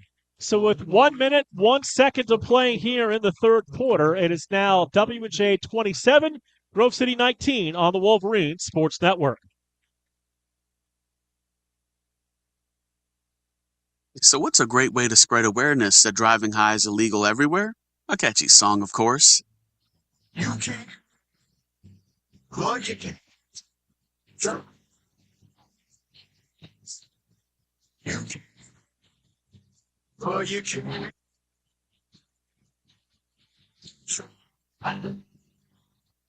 Friendly reminder, don't drive hot. If you feel different, you drive different. Brought to you by NHTSA and the Ad Council.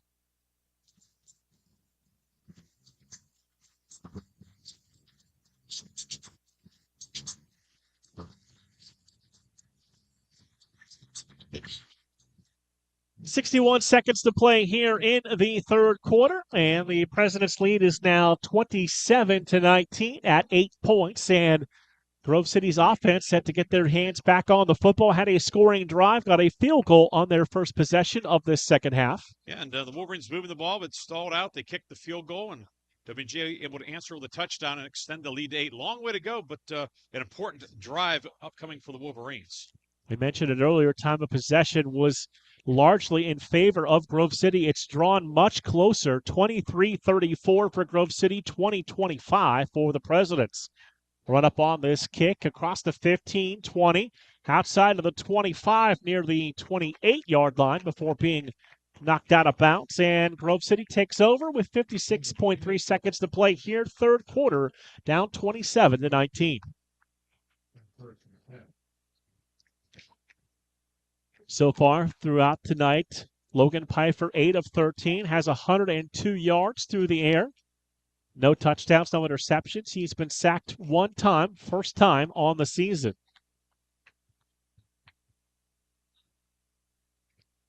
One receiver to the left, two to the right side. Single tailback in the backfield behind Logan Pfeiffer.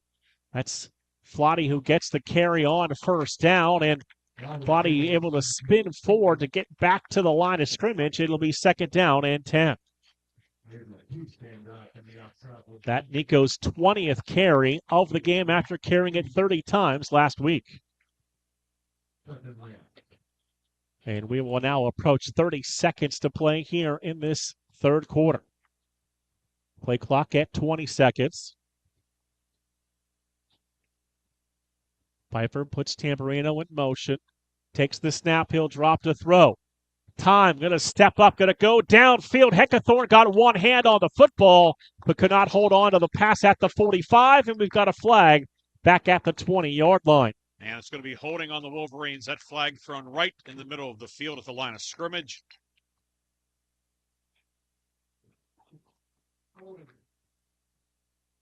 Heckathorn had a half a step on the defender, Brock Sherman, the freshman linebacker, in coverage. And Pfeiffer, pretty good pass, but coverage just good enough. Of course, it would have been negated anyway. The holding penalty takes the ball back inside the 20 to the 17.5. Sixth accepted penalty on the Wolverines here in tonight's game. Facing second down and long.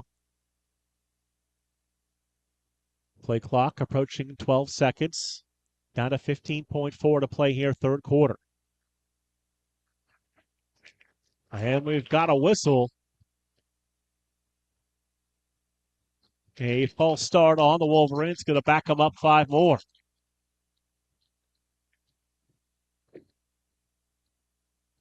So this becomes second and very long. The ball now inside the 15 at the 14-yard line. Now 8 penalties, 75 yards on the Wolverines.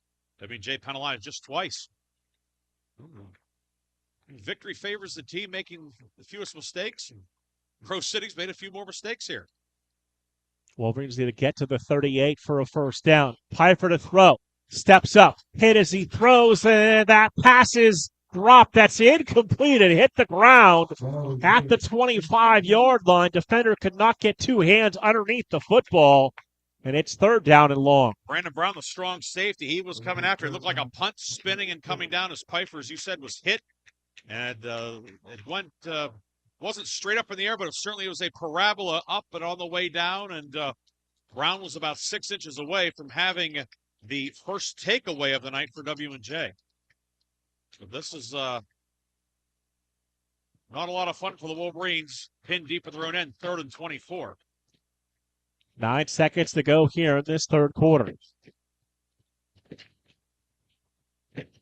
Piper takes the snap, turns the football over. Stepping up, going to take a shot downfield. Has Darvier Gray open.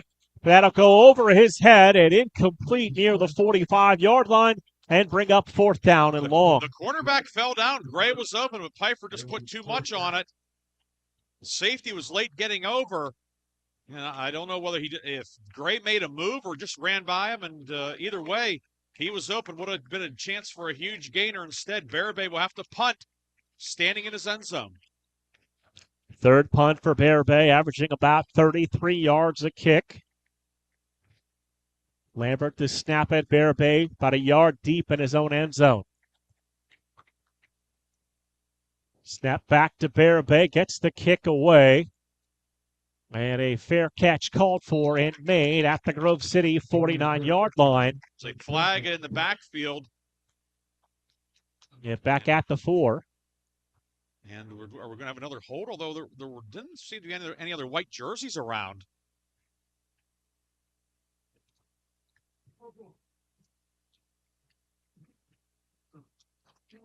It's going to be a personal foul on W&J. I'm not sure what the infraction was, but it's going to give Grove City an automatic first down to end the third quarter. That is a massive, massive break for the Wolverines. We talked about the mistakes. Grove City's been penalized more than W&J.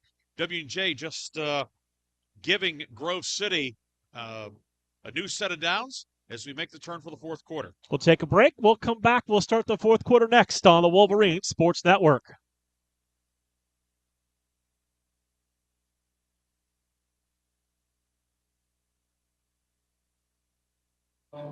Hi, we're the Goo Goo Dolls. We're fortunate that we can give our daughters everything they need to grow and learn. But not every child can focus on classes and play dates. Nearly 13 million kids in the U.S. face hunger. That's 1 in 6.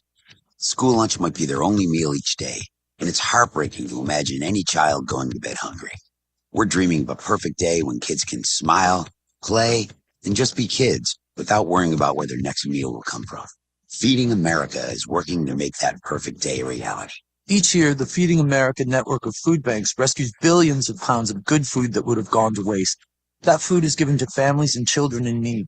Being a kid should be about doing things that make an ordinary day extraordinary. Learning to play an instrument, building a sandcastle, hosting tea parties. Hunger should never be an obstacle to growing up. You can help end childhood hunger in your community by visiting feedingamerica.org. Brought to you by Feeding America and the Ad Council. Hi, I'm Smokey Bear, and I made an assistant to help you out, because only you can prevent wildfires. Hey, Assistant Smokey Bear. Call me Papa Bear, because I'm grilling up dinner. Do you get it? Yes, good job. So, what should I do with all these coals? Don't just toss them out. Put them in a metal container because those embers can start a wildfire. I understand.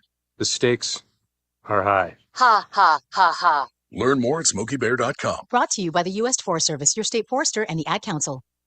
The possibility of lung cancer can be pretty scary, especially if you're one of approximately 8 million current or former smokers at high risk. That's why SaveByTheScan.org wants you to know that now there's a breakthrough low-dose CT scan that can detect lung cancer early, and it only takes 60 seconds. You stop smoking. Now start screening. For an easy quiz to see if you're eligible, visit SaveByTheScan.org. It could save your life. SaveByTheScan.org is brought to you by the American Lung Association's Lung Force Initiative and the Ad Council. As we start the fourth quarter, Grove City with a first down and a 10, and a handoff to Nico Flotti across the 30. And Flotti out to the 33-yard line. Good gain for Grove City on first down. And we got an explanation of that penalty that ended the third. Yeah, what happened was Nathaniel Kadosh Harris, one of the special teamers for W&J, leaped over the personal protector, Robert Tamburino. You can't, it's a safety thing. You can't jump over him. He went over him. That's how he was able to get the pressure on. That's a no-no. So on 4th and 24, Grove City gets the automatic first down and new life at the start of the fourth quarter. Second and 5. They again run the ball with Nico Flotti. Multiple flags on the field. Flotti out to the 40-yard line. This looks like they're upholding. Yeah, both the umpire behind the play and the line judge on the near side, their flags came out immediately. A hold right at the line of scrimmage. Looked like Luke Jolly may have been the guilty party there. Yeah, it's going to be a 10-yard mark off and put Grove City in second down and long. So that'll put Grove City behind the sticks here, facing that second down and long. 14:23 to play in tonight's fourth quarter, and W&J with a 27-19 lead. Single receiver to the right, two to the left side. Tamburino is in motion. Piper to throw it. Steps up, going to go downfield, looking for Sullivan, who was unable to hold on at the 39-yard line, and it brings up a third down and long. Got his hands on him, but the cornerback on the near side, Mason Kasprek, also there. He got his hand in between to jar it loose, and the Wolverines now facing another third and long. Grove City 5 of 12 tonight on third down. WJ 6 of 8. Early on, it was Grove City sustaining drives. WJ's turned the tide in terms of that, but now third and 15 for the Wolverines. Have to get to the 38. Third and 15 from the 33. Play clock now down under 6 seconds. Grove City, two receivers to each side. Piper takes the snap, drops to throw. Sidearms a pass downfield. Lenhart makes the catch across the 40, and he'll have a Grove City first down. Ryan Lenhart coming up with a big reception to keep this drive moving. On the climb route, it's kind of like a post, but he sort of breaks it off and goes across the middle. And nice pass. Piper put it right there, and the big guy rumbles downfield to the 43-yard line. We've seen him do that a few times in his career, and a huge third down conversion. First and 10 out to the 43-yard line. 13-25. Sorry, Mark, third catch of the night for Lenhart. Two receivers to the right, one to the left side. Flotty is the tailback. He will get the carry across the 50 and spinning his way forward for another Grove City first down to the 45-yard line. Good run by Flatty there. Got the hole. Didn't mess around. Went north-south. Keith brings him down from behind, but the Wolverines into W&J territory at the 45-yard line. 15th first down for the Wolverines tonight. Tamburino now going to line up on the right side of the formation. Piper takes the snap, gives the ball to Nico Flotty. And Flotty finds a crease across the 40.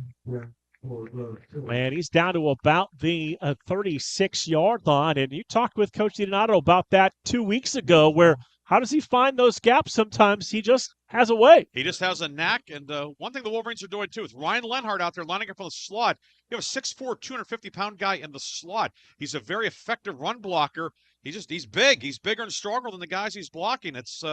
It's not anything particularly fancy or revolutionary, but having him out there, it's giving Grove City a personnel edge. 2nd and 2. Flotty again has the carry, has the first down as he broke a tackle. He gets down just shy of the 31-yard line for a Grove City first down. You also think about the first quarter and a half when Grove City just kept with a ground game, pounding. Now you wonder over the course of the game, Grove City, that was the 36th rushing attempt of the night. That big offensive line leaning on the very good but a little bit undersized W&J line. How much of an effect is that having? 11:30 to go. You're starting to see it. Piper takes the snap, gives it to Flotty, bounce to the outside, try to cut back inside. And he got down to the 30-yard line. That's a gain of about 1. It's 2nd down and 9. Flotty now 25 carries, 91 yards tonight. Two receivers to the right. Frazier alone to the left side. They have the free safety, Zakai Simmons, shaded over there. He's not playing center field. He is just inside the near hash mark. Frazier's about 3 yards outside the hash mark with Volumino pressing him at the line. Play clock down to 6 seconds. Piper to throw. Deep drop. Steps up. And Piper's going to go down back at the 37-yard line. And this will set up a third down and long. Second sack of the night for W&J, and Aiden Thomas, the junior defensive tackle. He's not a starter, but he rotates in, plays a lot of snaps, and comes up with a big play there. W&J doubled the outside receivers. Frazier doubled on the outside. Darvier Gray on the opposite side. Far side, Frazier near side. Lenhart was running down the middle. Matched up on the linebacker. 3rd and 16 for the Wolverines, back at the 37-yard line. Single receiver, Gray to the right, trips to the left. Piper to throw, steps up, and he just unloaded this football downfield, and the quarterback and receiver not on the same page, and the pass is going to be incomplete and set up 4th down. Hold your breath on that one. Gray stopped. The ball kept going, and the only man out there was Mason Kasprak, the cornerback. He was able to catch it, but he was about 2.5, 3 yards out of bounds. So 4th down, and obviously the Wolverines will go for it here at the 37. Certainly in no man's land. And now with 9:55 to go, down 8. A big board off to our left. That's factoring into things. Wolverines will play on 4th down, already 1 for 1 in tonight's game. Piper to throw, turns the ball over, steps up in the pocket, fires down the seam, and the ball is knocked away from Ryan Lenhart and incomplete at the 15-yard line. Good play by Brandon Brown, the strong safety, able to get the hand in there. Piper pumped and then let it go, and W&J defense holds, and now Presidents will look to burn up some of this 9:50 remaining. So W&J will take over on downs, and we have only seen them run the football a few times with running backs, but I would expect that number may go up a little bit here now. Yeah, it's certainly a conundrum for W&J. What's the strength? Pugh and the receivers. But you want to also be able to burn some clock here. And it's, by doing that, you're playing away from your strength.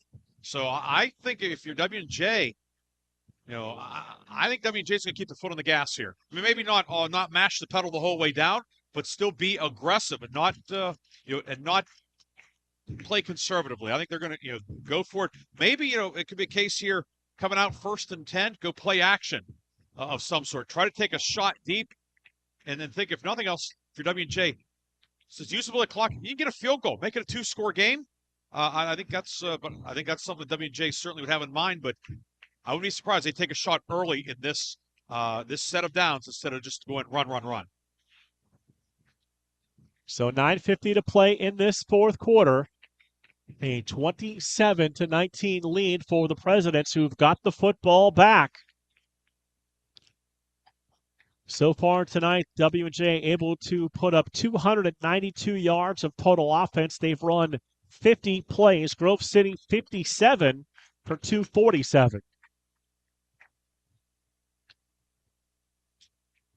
Pugh going to set up in the pistol. Single running back behind him. That's Owen Petrisic, the senior. Wolverines showing some pressure from the linebacker spot. Now they'll back off a little. And it's a cliche thing to say. The Wolverine defense needs to make a play. They will run it with Petrisic on a 1st down, able to bounce away from the first tackle and gets out to about the 41-yard line. He'll pick up 4. It's 2nd down and 6. Nice patient run by Petrisic. Pick up 4, get it out to the 41-yard line. Now 2nd and 6. W&J getting back to the line of scrimmage. Play clock's still at 24 seconds. That's a lot of time to just have guys standing around, but I still think they're going to take a shot deep here. 2nd and 6. 2 to the right, 1 to the left side. Pugh hit as he throws, and the pass is still caught across the 50 and down to the 47-yard line. That's Jacob Maseko on the reception. Bacosco making the catch as Pugh was hit as he let it go, dropped down sidearm or kind of 3/4, and nice throw, nice catch. Jason Minch couldn't have been more than about an inch or two for getting a hand on it downfield. Instead, it is a 1st down into Grove City territory at the 47-yard line. Down to 8 minutes, 40 seconds to play here in the 4th quarter. Presidents with the ball and holding an 8-point lead. Pugh takes the snap. He'll hand it off to his running back, who got down to the 45-yard line before being driven back. Owen Petrisic again getting the carry for a short gain, setting up 2nd down and 8. Kobe Bonanno, the nose tackle, right there to meet him in the hole. He ran the kick out with Cernudo kicking out the linebacker on the near side, but forgot to block big 94 in there. You can do all the kick out, pulling you want, but if you don't block that nose tackle, it's going to be hard to get much on the ground. 2nd and 8. Pugh takes the snap, looks to throw, pass caught, and receiver will go out of bounds. And that is right near the first down marker, and that'll be enough to move the chains. 13th catch of the night for McCosco. Pugh approaching the 300-yard mark tonight.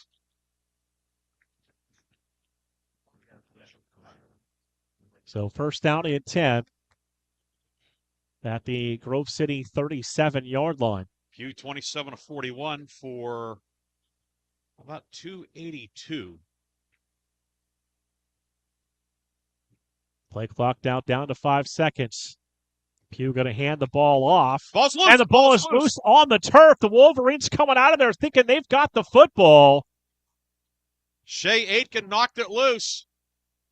Wolverines say they have it. The officials say they have it too. So Grove City able to force the second turnover of tonight's game, and will have the football back with 7:12 to play and all 3 of their timeouts. Kobe Bonanno recovered it, but it was Shea Aiken who punched it out, and the Wolverine defense coming up big with 7:12 to go, keeping the Wolverines in this one, down 8, but with the ball and life. Wolverines will start on their 37-yard line. First down and 10. 2 receivers go to the right. That's Frazier to the left side. Flotty's the single tailback. Piper takes the snap, gives the ball to Nico Flotty. Works his way down to the 40-yard line for a gain of 3. It's 2nd down and 7.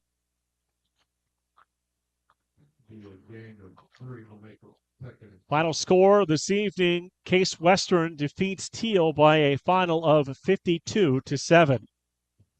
We'll see the Tomcats next week for the 40th Mercer County Cup game. Trips to the right, single receiver left side. It's 2nd down and 7 from the 40-yard line.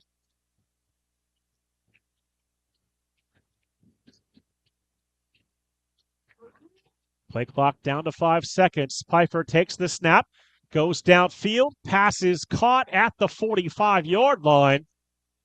And the ball came loose, but they'll say the runner was down at the 45-yard line. That was close. Heckathorn able to get it out to the 45. It'll be 3rd and short. I think at this point, it's barring a big loss on this play, it's 2 plays to get 2 yards. 3rd down and 2 from the 45. 6 minutes to play here in the 4th quarter. Wolverines trailing 27-19.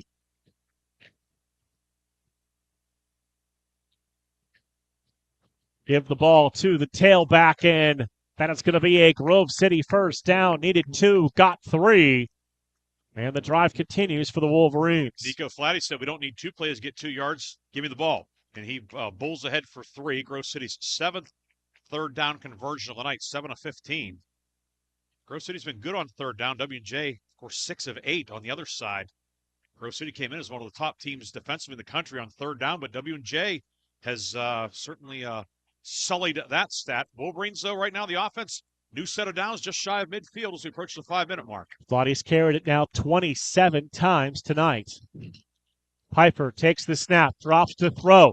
Fires downfield. Gray came back to it and made the catch at the 45-yard line. That'll be Darvier Gray's first catch of the evening. Nice comeback route. Went down, made the catch. Pfeiffer put it where only his man could make the catch. Of course, Gray, the great straight line speed. Cornerback Kasprak had to respect that on the far side. 2nd down and 3.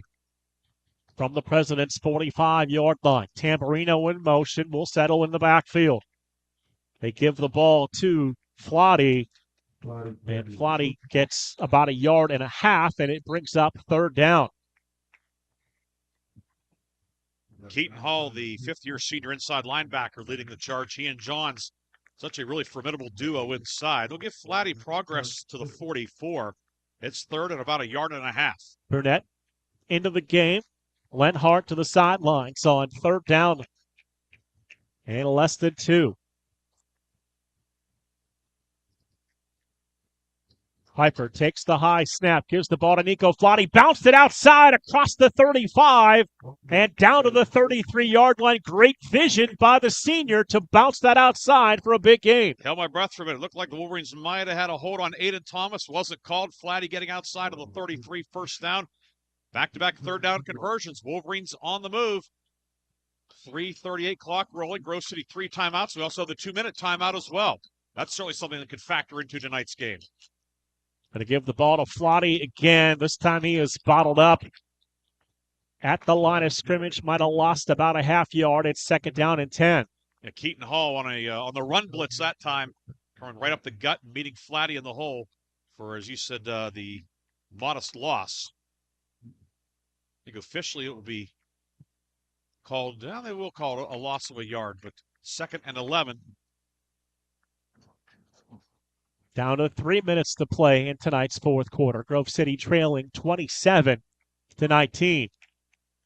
Trips to the right, single receiver to the left side. Flotti is to the right of Logan Piper. Piper to throw. And pass fired downfield. Lenhart makes the catch at the 30-yard line. It'll bring up 3rd down for Grove City. Brown on the coverage, but a good job by Heckathorn just to show his chest to him, made the catch, boxed him out, and 3rd and 7 now. A short 7, about 6.5 from the 30. Again, down 8. Wolverines need to score and get a 2-pointer, which they've not gotten a 2-pointer in 11 years. Single receiver to the right, trips to the left. It's 3rd down and a long 6. Piper takes the snap. Time. Firing underneath, and here comes the flag. It took a minute, but the flag came in at the 20-yard line. Zakai Simmons was all over Lenhart. Simmons, the safety, went out. The flag was thrown by the head linesman. He will come in and talk to the back judge about it. And they're having a longer conversation. Now the field judge and referee will come in as well. There was a lot of contact there, and Andrew DiDonato is out near the numbers, pointing, and he's giving the headlines, or he's giving I don't know, it might be the side judge or the field judge over there. Either way, he's giving him an earful. And it is pass interference.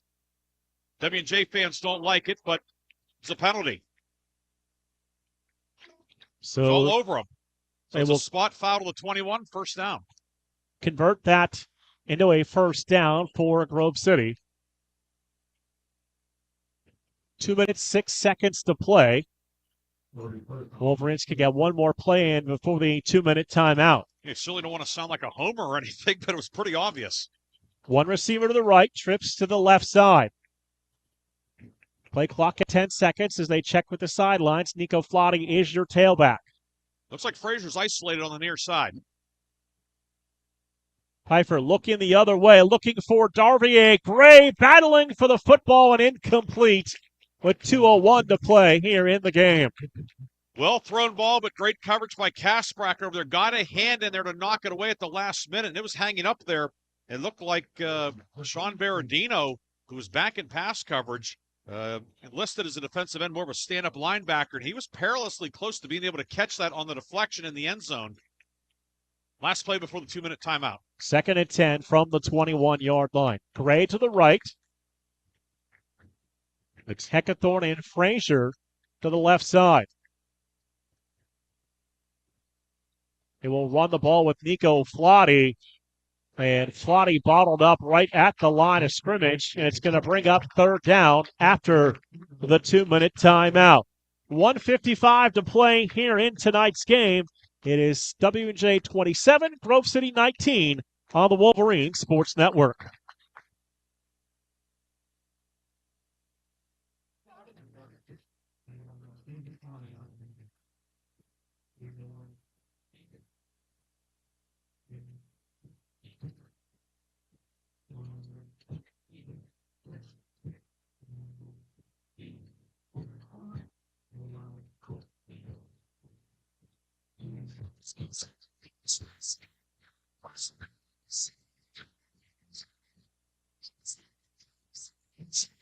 Check your clothes and get you clean. Service cars, trucks, SUVs, microblazer, filters, check your tire pressure. Ken Frenchak here from the Valvoline Express Care and Car Wash of Grove City. Fall. Leaves are changing. Why not get a jump start on the season and get the oil changed in your vehicle? We have your grade of Valvoline oil regardless of your gas or diesel engine. We stock most air filters and windshield wiper blades. So don't forget, we offer 2 automatic car washes along with 2 self-serve bays. Stop by to have your car run and look great. You can go anywhere for an oil change, but you come to us for the experience. Valvoline Express. Car, so go. See.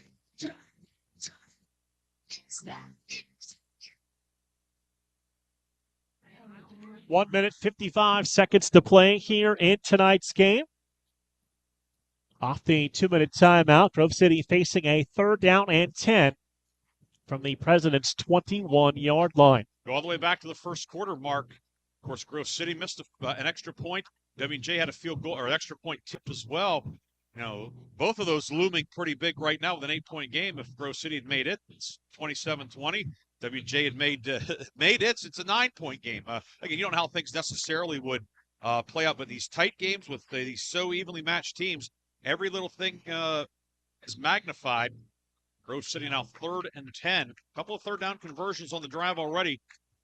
In fact, 3 3rd downs in a row. Wolverines are up to 8 of 16 on 3rd down, but suffice to say, this is a very significant one, Mark. Gray to the right side. It's Lenhart, Heckathorn, and Frazier to the left. 3rd and 10 from the 21-yard line. Nico Flotti is the tailback. Moves to the right of Logan Pfeiffer. Play clock at 15 seconds. WJ just a 3-man line. We'll see if they bring a 4th rusher.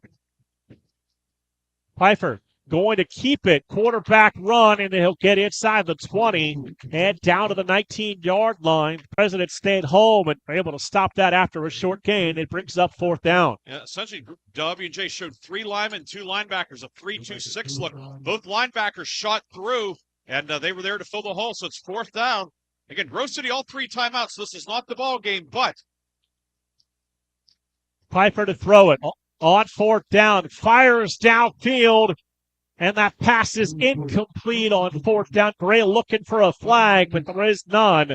And the Presidents will take over on downs. There's good coverage over there. Good coverage in the secondary throughout. And now 1:24 to go. But again, 3 timeouts for Grove City. You know, it's not over. Now W&J a 1st down more or less puts it away, but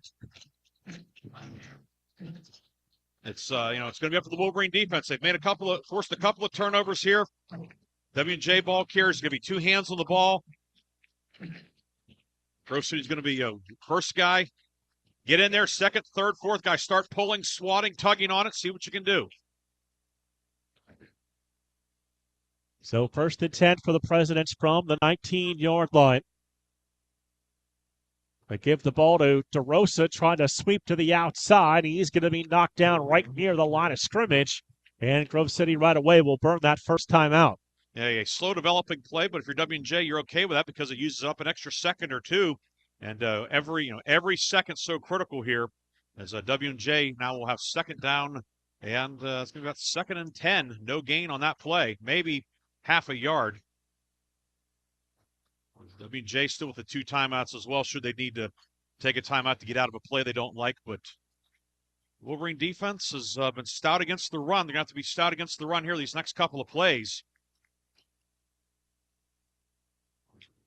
WJ averaging just 2.4 yards per rush. They have a total of 39 yards on the ground.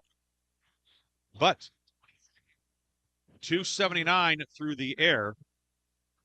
WJ's outgained Grove City 319 to 282. And they're wanting to put an extra second back on the clock. So, hey, if you're Grove City, every second critical. The most critical is get stops on these next 2 plays. So 2nd down and 10 for the Presidents.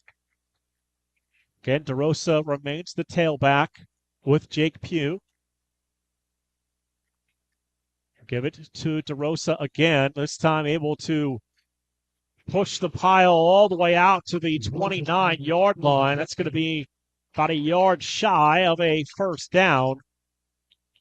And you needed to get where the chains are. Yeah, he's short by about a yard, but Grove City. Well, no, let's see. Yeah, they are they saying move the chains? The chains look like they were. I mean, they were set up about the 20, but it will be enough for a first down.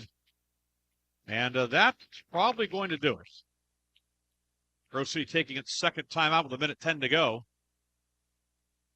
And that initial spot looks about a yard shy, but again, from where the chains were set up, that's the drive started at the 19-yard line. The front point of the ball is maybe touching the 29. A lot of times when you have a ball like on a touchback, or it's at the 20, the 25, whatever, and you have to get exactly to one of the 5-yard lines, then it's a first down or whatever. In this case, it was not on one of those every 5s. It was on about the 19. And again, the way the chains were set up across the way, it was closer like the 20 and then the 30. That's not to say they did not get very close to 10 yards. Maybe they didn't get to 10.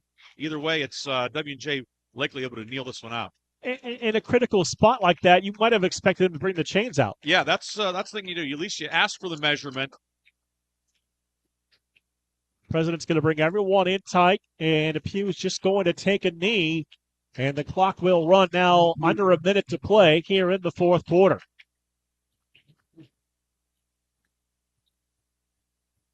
And Grove City going to stop it for the last time before it gets to that point at 1:07 here in the fourth quarter. Make them snap it a couple more times. You never know. One thing is W&J does not normally take under center snaps. Everything is shotgun, or the pistol or whatever, but the center quarterback exchange is something they don't do very often. Now, the last thing they did at practice yesterday was practice taking the knee. And I'm sure that's something that they maybe practiced on the sideline, but you think of it as something very basic, but it's something they don't do on a regular basis. Again, everyone will come in tight. Pugh's going to take a knee, and the clock will begin running.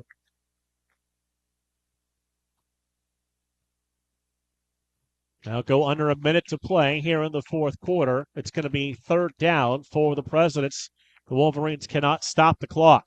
Grove City looks like the school record 16-game regular season win streak is going to end tonight. But another great college football game tonight, Mark. We've seen a lot of them over the years. Last week, this one tonight, and unfortunately, the guys in the white and red are going to be on the short end. But two outstanding teams playing here tonight at the Cameron Stadium, and W&J will come out of here with a victory tonight, 27-19. Presidents begin the celebration, a well-deserved celebration.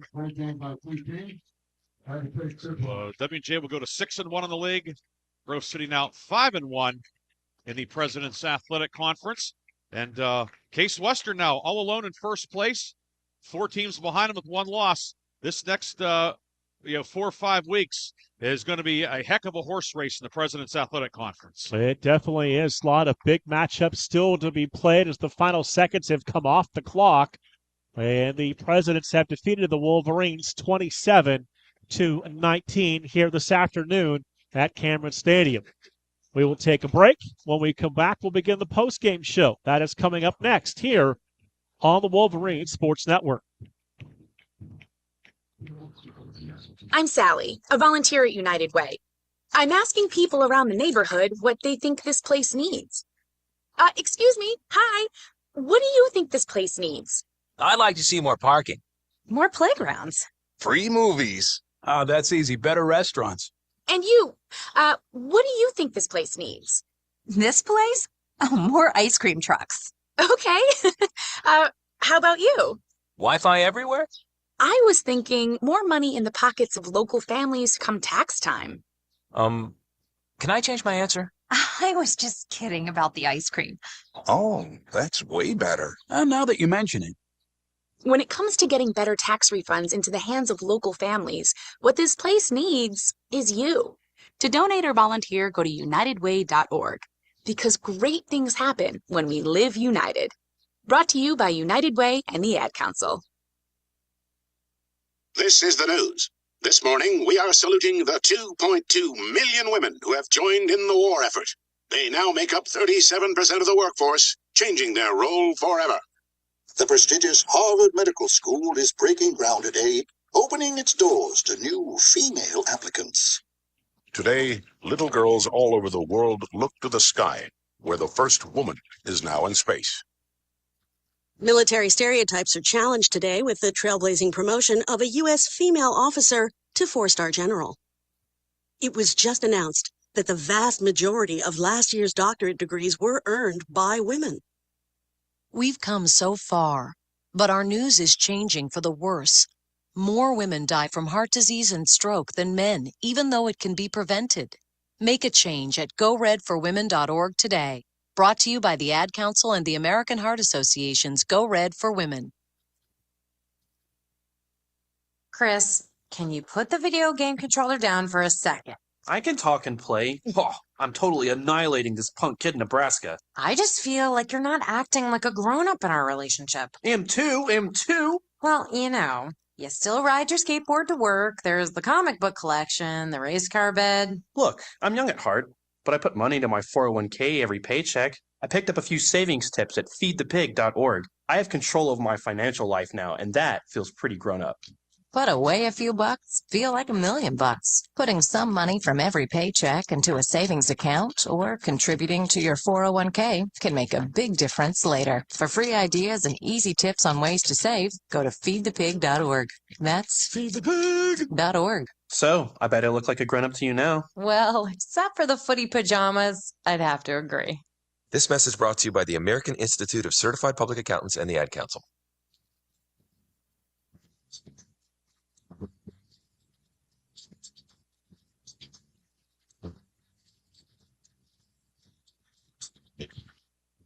Wrapping up this one here tonight at Cameron Stadium as the Wolverines fall on the road at 27-19.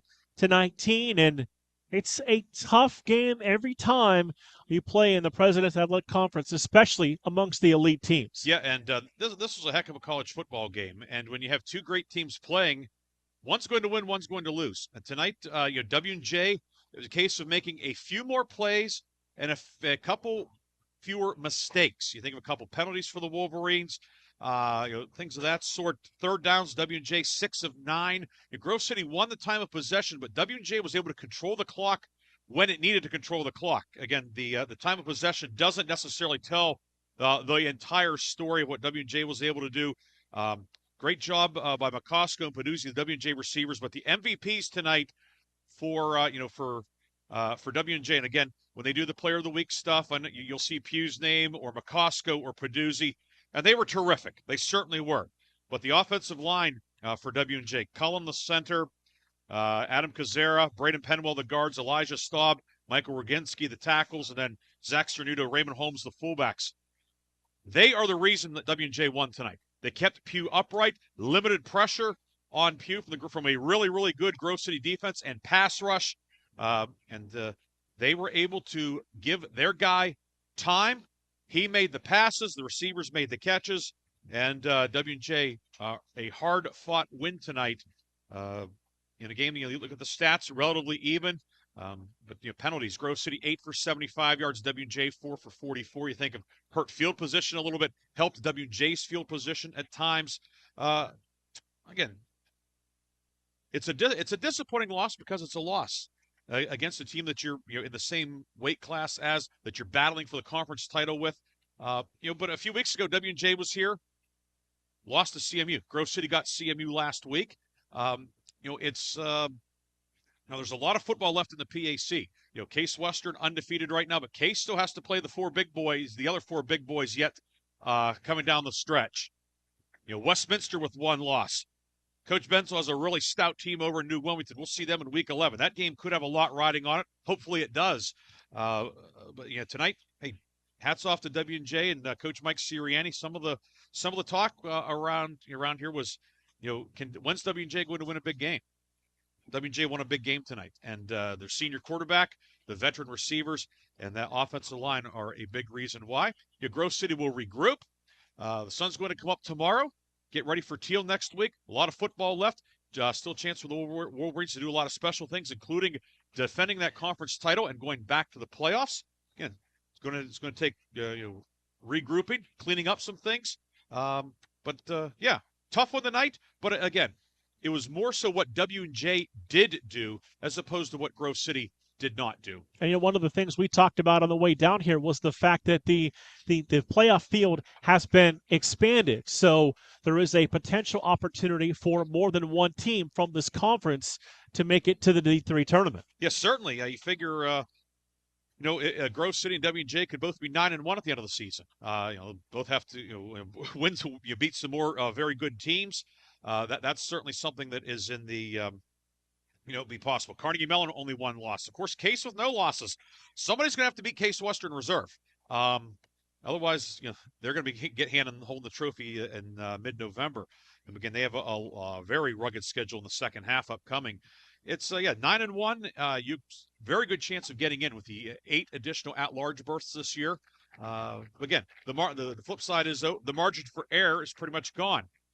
At 8-2, you're probably not going to get a share of the conference title. I guess mathematically it's possible, but it would take a lot of weird things. You probably have to have an upset in there somewhere and see how things shake out. But 9-1, you still have a shot to do a lot of special things. Absolutely, and it's one of those where this one hurts, like you said. It should when you lose, but it won't take long. Attention will turn to Teal, the Mercer County Cup, and a rivalry game. Absolutely, and that's certainly something for the Wolverines to get refocused. Have a chance to get back out there, back home, playing for the Mercer County Cup, the prestigious Mercer County Cup.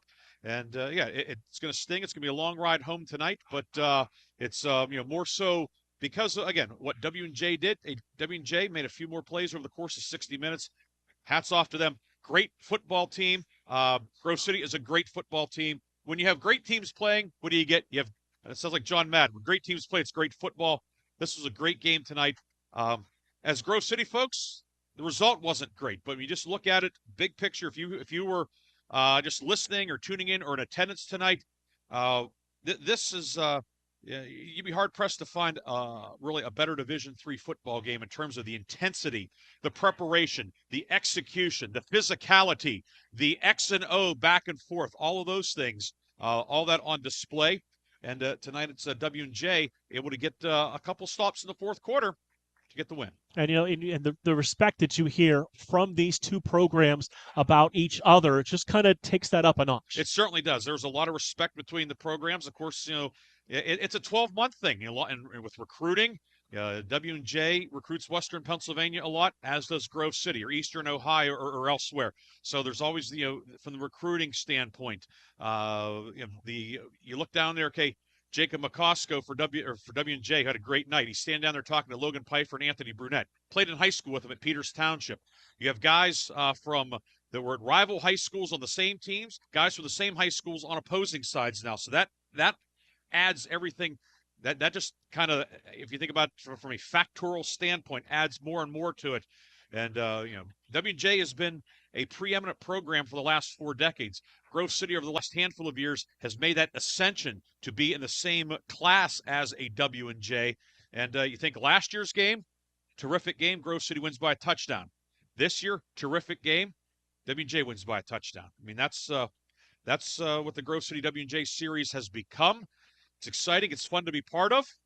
Just wish the guys in white and red had a few more underwords as guests tonight, but get back on the beam early this week. Get ready for Teal. Absolutely. Teal for the Mercer County Cup for a 1 o'clock kickoff next Saturday. And still 4 more big football games to play for the Wolverines. In the regular season, hopefully more late November football as well. That'll do it for us here this evening. A lot of people we want to thank tonight. Yeah, thanks, folks at W&J. Scott McGinnis, the athletic director. Scott has been a very good professional and personal friend for a lot of years. Great to see him. The press box folks, Shay Stanton supervising things. Thanks to Shay. Assistant SID Molly Charlton. Chris Teagarden doing the stat work down there. Thanks to him. Also thanks to Stephen Ridzak, who does a lot of photography here. W&J, it was good to catch up with him.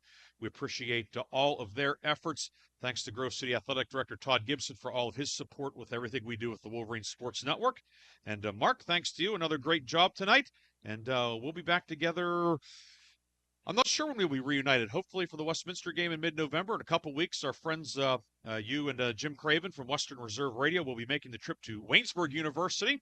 But maybe we'll talk at halftime next week during the Mercer County Cup game. Can't go too long without Gavin on the air. No, absolutely not. You and I have been doing this together for a very long time. That is going to do it for us this evening here on the road. Wolverines fall at Washington and Jefferson by a final score of 27-19. For Sports Information Director Ryan Briggs, my name is Mark Means. You've been listening to the Wolverine Sports Network. Thank you for tuning into the Wolverine Sports Network. We'll talk to you next time on the home of the Wolverines.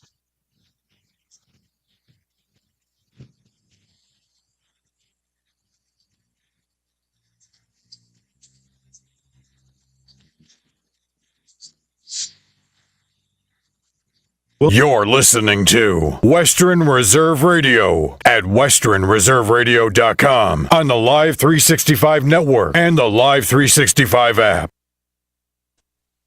Sports in 60 times 2. I'm Brock Hines on the Sports Byline Broadcast Network, presented by Geico and Geico.com. It's NFL Week 7, and our Play of the Week record holds steady at 4-1-1 as we got a push on the Washington Commanders last Sunday, +7, at the Baltimore Ravens. For the second week in a row, it was chalk city in the NFL, so luck was perhaps on our side taking the dog, and line shopping was a skill as there were 6.5s out there. Looking at the Week 7 card, again, there wasn't a whole lot to choose from. In a division game, Cleveland +6 over Cincinnati was a possibility, as I still think there is something wrong with Bengals quarterback Joe Burrow, and has been all season. The problem in this game is I also don't think, I know, there is something wrong with Deshaun Watson, and I just can't trust him. But that was my runner-up pick. Too many people are camped out on the Lions, by the way. They are truly the definition of a public dog, garnering 80% of the wagers in this contest, but the line is holding steady at +1.5 or 2 at the Vikings, so I'll pass there. So let's play the Sunday night game. If you're a golfer, can you relate to this? You have that driver in your bag, and it's been there probably 2 years too long, and the ball just seems dead when you hit your tee shots. Well, that describes the Jets' Aaron Rodgers. I've seen enough of a sample size of his play to know that he looks old, worn, frustrated, and sometimes just plain disinterested. He's been blessed with a solid defense and was given an early Christmas present with the arrival of now ex-Raider Davante Adams, who had been camped out on the unable-to-play list, but is somehow ready to go this Sunday night. I don't care who the quarterback is for Pittsburgh.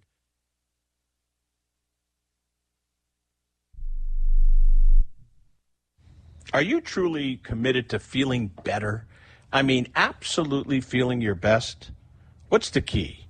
Eat well, sleep well, lots of hydration through water, and also your daily innovative wellness athletic supplement packs. These packets are created to supplement your daily lifestyle, allowing your body to have the nutrients it needs to run efficiently. These packets include multi-omega fish oil, D3K2 5000, probiotic, and magnesium.